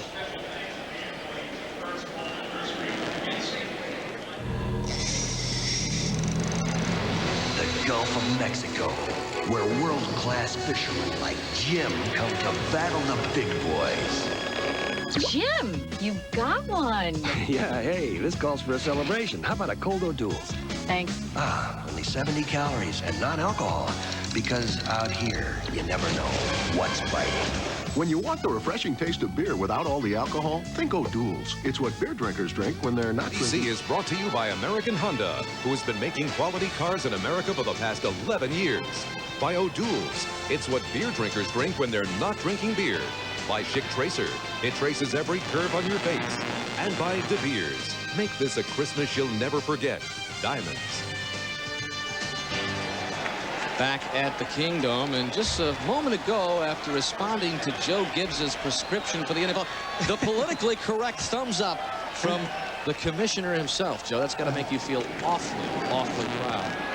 Yeah, I don't think I'd get many votes. Derek Thomas sacks Rick Meyer. He goes down for the 3rd time this game, and that's the 38th sack of the season on Rick Meyer. I don't think I get many votes in the competition committee on some of those.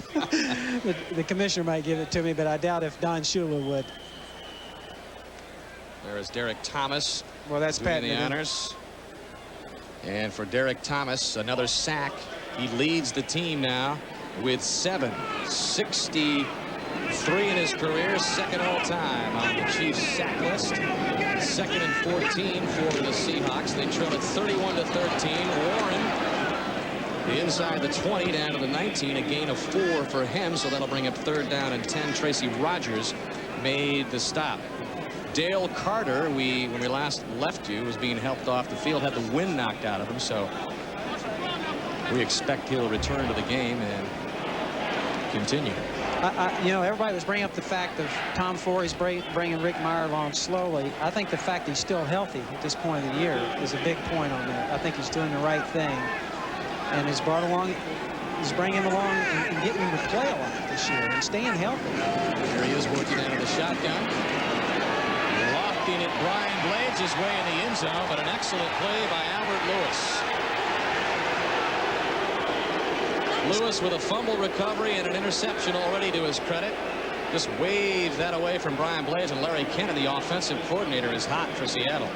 I think he was referring to the referees there. Maybe choking on that one. They felt like there was pass interference here. See, Lewis has got his hand out. I can't really see that as pass interference. Both players looking at the ball, going for it. The Seahawk crowd making their feelings known on John Casey's field goal attempt of 37. He's 2 for 2 today. And make that 3 for 3. So John Casey good from 37.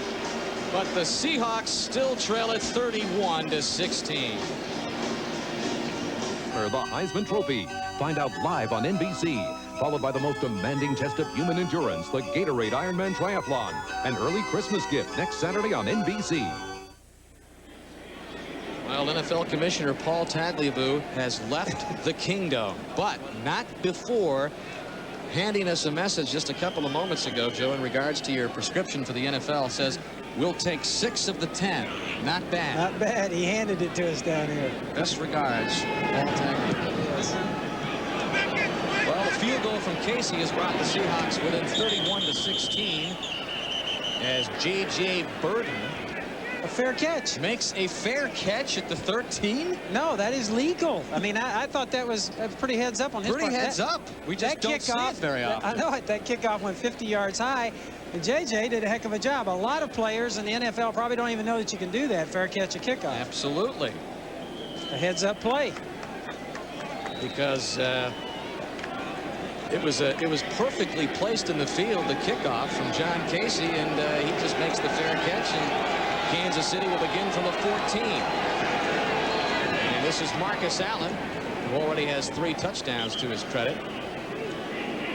JJ's a great story. I mean, the guy goes to Cleveland, gets cut flat out, comes here, winds up being a star, goes to Kansas City, winds up being a star. I thought he said the very first time he's out on the field warming up and he saw the coaches walking over and he had a guy there that cuts everybody. He said he started for me, and when he got within 5 feet, he just said, I know.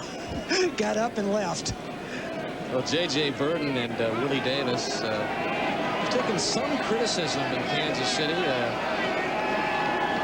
Perhaps Joe Montana had better weapons in San Francisco with Jerry Rice and John Taylor, but these 2 wideouts, Burton and Willie Davis, are among the best tandem in the NFL.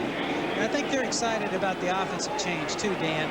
I mean, now they're going from a smash mouth offense a year ago to throwing the ball with Joe Montana, and I think these guys are showing that they're productive. It's a heck of a catch right there in the middle. J.J. Burton hauls in the reception. But they're excited about the offense, excited about the change, and I think they're saying, hey, we're going to show everybody. We have a chance now to show everybody. Last year, they were pretty much in a much more conservative mode. Ball at the 25, first down and 10. And Marcus Allen is hit in the backfield. There to meet him, Rod Stevens, the leading tackler for Seattle. And this is a Seahawk defense which really isn't operating at full strength. They are without their 2 best pass rushers, Michael Sinclair and Rufus Porter. Both of those players injured. That has enabled Kevin Murphy, the right linebacker, to move up into the starting lineup. They had to acquire a couple of other players because the linebacking core really thinned out in a hurry. No gain for Allen. Second down and 10 from the 25. And Montana to his left, wide open is Burton. And Burton has got himself another first down. That ball up to the 37. That was a blitz. One of the most effective things you can do on the blitz is throw that little quick hitch route. Look how fast Montana sets up. Watch the safety come from the right here. You can't quite see it on our screen. A quick hitch on the outside, gets rid of the ball in a hurry. I tell you, Joe Montana's on his toes there. Well, earlier in the game, we talked about Eugene Robinson in charge of the defensive signals and adjustments for Seattle. Normally, they will come on 3rd down and long, 1st and 10 for Kansas City, and Joe Montana takes a timeout, the first one that Kansas City has burned in this second half, with 7:23 left in the game. Most people think of the audibles coming on the offensive side. Joe Montana audibling, Rick Meyer audibling, but also in the NFL, there's so many changes offensively. There's a lot of audibles on defense. Eugene Robinson is the key guy over there that actually makes a lot of the calls and will use hand signals because of the crowd noise, particularly in a place like right here at home in the Kingdom. We'll use hand signals to get that across to all the other defensive players. He's the guy that's responsible for that. And he talked a long time about that. He said playing at home is an advantage for their offense with the crowd noise, but it's a disadvantage for him because he has to work against that crowd noise when they're trying to disrupt Kansas City. So he does it with hand signals. Well, next Saturday, take a break from your Christmas shopping with a full day of action on NBC Sports. First, Boomer Esiason and the Jets head into your old stomping grounds, Joe. They take down the Redskins at RFK. And then Who will win college football's most prestigious honor, the Heisman Trophy? Tune in live to find out this year's winner. The Heisman Trophy Award Show at 3:30 Eastern Time. And finally, the day concludes with the top triathletes from around the world testing their endurance at the Gatorade Ironman Triathlon. Joe, you'll be in that event next year, I'm sure, on the coast of Kona. Montana falling down at the 29. Jeff Bryant was applying the pressure for Seattle. Really, I think Joe's foot got caught. Yeah, either on the halfback or got caught on the AstroTurf, one or the other. Well, considering it did not look real graceful here, Joe. I think he catches his foot on Marcus Allen here. Did he catch it on Marcus Allen, or did he catch it on the turf? Here well, let's see what our camera work says here. Yeah, it looked like he hit it Marcus as he came across there. Then it was kind of it's a good thing Seattle took it easy on him there. A loss of 8. Second down and 18. Anders stopped. He's got another loss. Jeff Bryant there for real this time to drop Anders down in the backfield, and that'll bring up 3rd down and long for Kansas City. Everybody we've talked to, Dan, talks about the security around Joe Montana, and we see it over and over again. Last night we went to pull into where Kansas City is. I've never seen this before. Out at the parking lot, all the way at the street, they had security guards. And they never used to have to do that until they got Joe Montana. And some of the stories about that are just, they blow your mind. Now, Marcus Allen was telling us that it's like the Beatles treatment with Joe Montana. Everywhere he goes, it's high security. 3rd and 19, and Allen is unable to hang on. He said he actually likes it. Hey, the fact that Joe gets all the attention, he's used to being a guy who gets a lot of attention, and he's kind of glad Joe gets it. It kind of gives him a free run to wherever he wants to go. Yeah, well, you know, he doesn't like to have to be escorted back into the freight service elevator to make it up to the hotel room, but that's what they have to do with Joe Montana. He likes the crowd, generally likes mixing with the people, but if he stood in the lobby and signed autographs for, he could literally stay down there for hours and hours and never get out. So, life of a celebrity. Big-time superstar, as Kelvin Martin calls for the fair catch. 6:01 left at the Kingdom. Tonight, dramatic rescues on an all-new eyewitness video hosted by John Forsythe, followed by the most talked-about new series of the season, Sequest. Roy Scheider leads his crew on another exciting adventure beneath the sea, and then Michael J. Fox and James Wood star in the action thriller The Hard Way. Well, Rick Meyer has 284 yards passing. He's been quietly racking up the passing yardage. His highest previous was against San Diego, 287, and I believe with that reception right there, he has his new passing high in the reception to John L. Williams.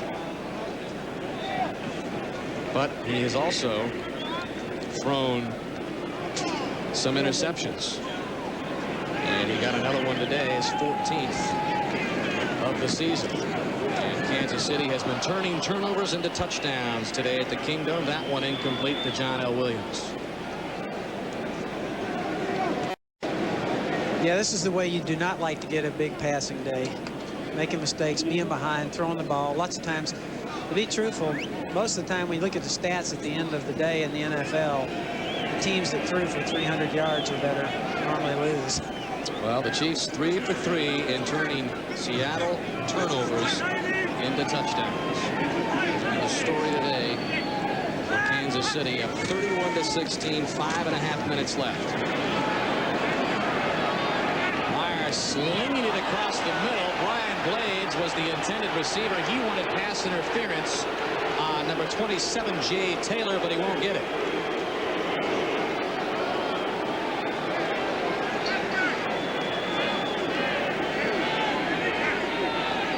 This shows Meyer's mobility here, moving out of the pocket, Dan. But then, if you watch a quarterback running to his left, a right-handed quarterback, and throwing back in the middle, it's almost impossible. You're asking for a lot of trouble.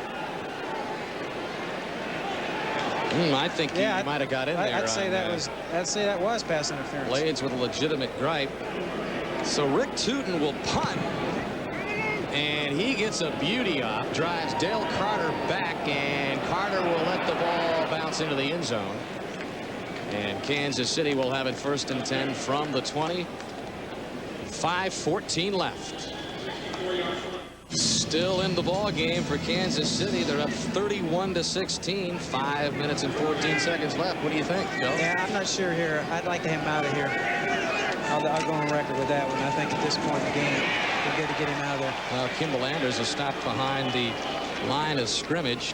I'm sure that the Seattle crowd here would give Dave Craig a nice round of applause if he's able to get some action here in the closing moments. There is Dave Craig, who has filled in admirably for Joe Montana this season when Joe Montana has been hurt. Dave Craig has a record of 3-2 as the starter this year. And the Chiefs have looked very good when Dave Craig has had the controls at times this season.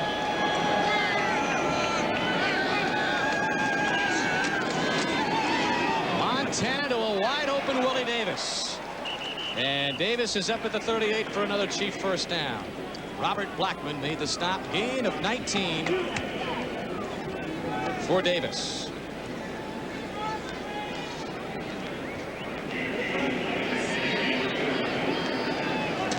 While Denver and San Diego are tied up at 10. That game at Jack Murphy very late, and if time permits, we will be sending you out to Jack Murphy Stadium for the completion of that one. Under 4 minutes left here. Kansas City up 31-16. And Montana and the Chiefs still on the move, and this is Ernie Thompson with his first carry of the game, the first-year man out of Indiana. You get the feeling that Joe Montana and Dave Craig have a good relationship. You know, Joe said he came right in when he made his decision to go to Kansas City, got Craig off to one side and said, hey, look, I'm going to support you, and I know you're going to support me. And I think they have a good relationship there, which, you know, I think you got to give a lot of credit to both guys here. Both these guys have been very successful in the NFL. And I think with that kind of a relationship here, they have a good chance to give Kansas City all the quarterback help they need. 2nd and 5. This is Anders again. He'll be short of a first down, but you know, getting back to Dave Craig, here's a guy that took every single snap for the Kansas City Chiefs last year, led the team to a 10-6 record, got him in the playoffs, and then along comes Mr. Legend Joe Montana, and that's got to be very frustrating for Dave Craig as you look at his numbers this season. Yeah, you see that happen many times on teams, and it is a problem, particularly quarterback, where you get so much attention. But I think in this case, these guys have done a good job, and I think it'll be healthy for both their careers. Craig particularly to take this approach. And certainly it's the best for football team. 3rd and short. This is Ernie Thompson, and he may be short. It was 3rd down and a long one.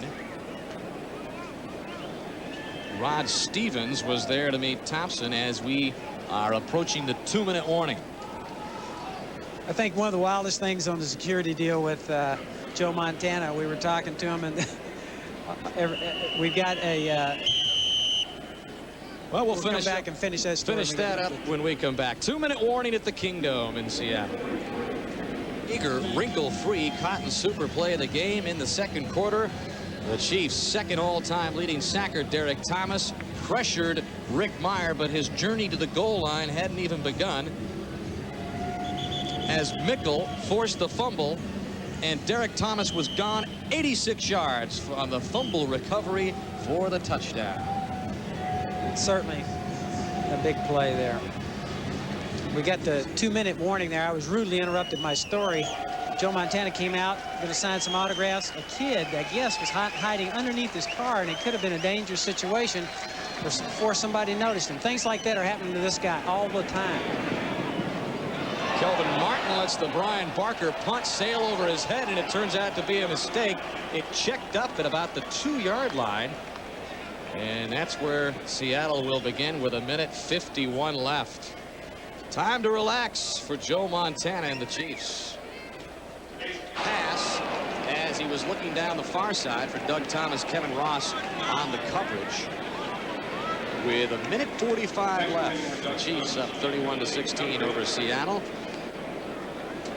Chance for us to thank our crew, but we'll do that after we take a look at the latest AFC West standings. And with this win for Kansas City, they'll up their mark to 9-3.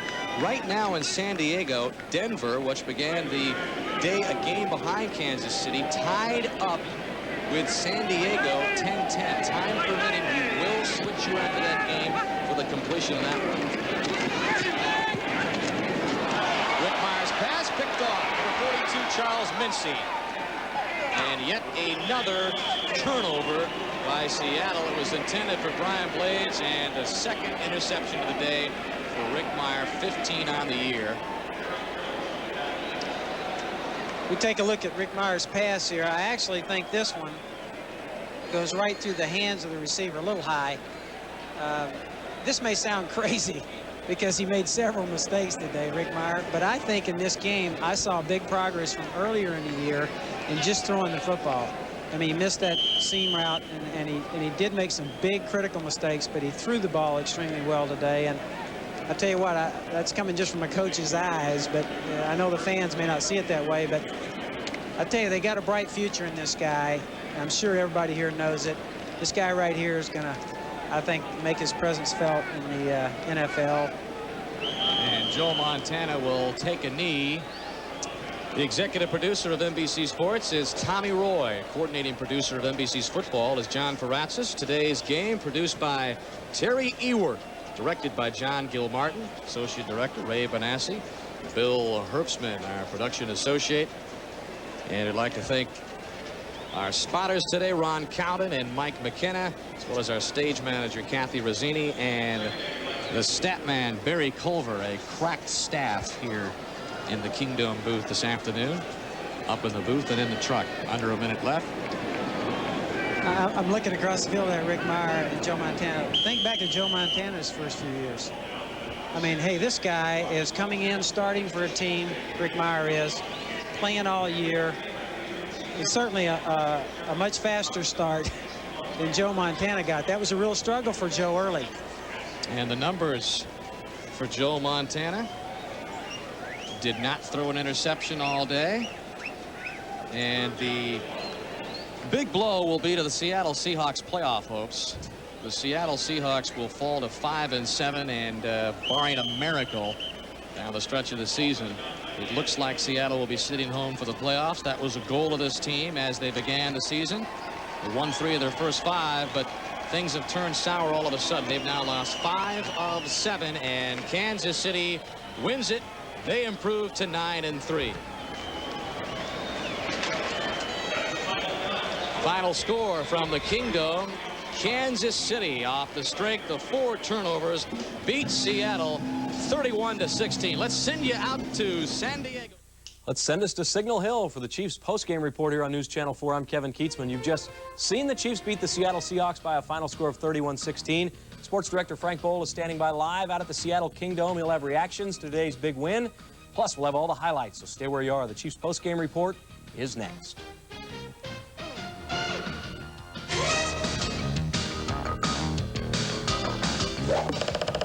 This is Chiefs Sunday on News Channel 4.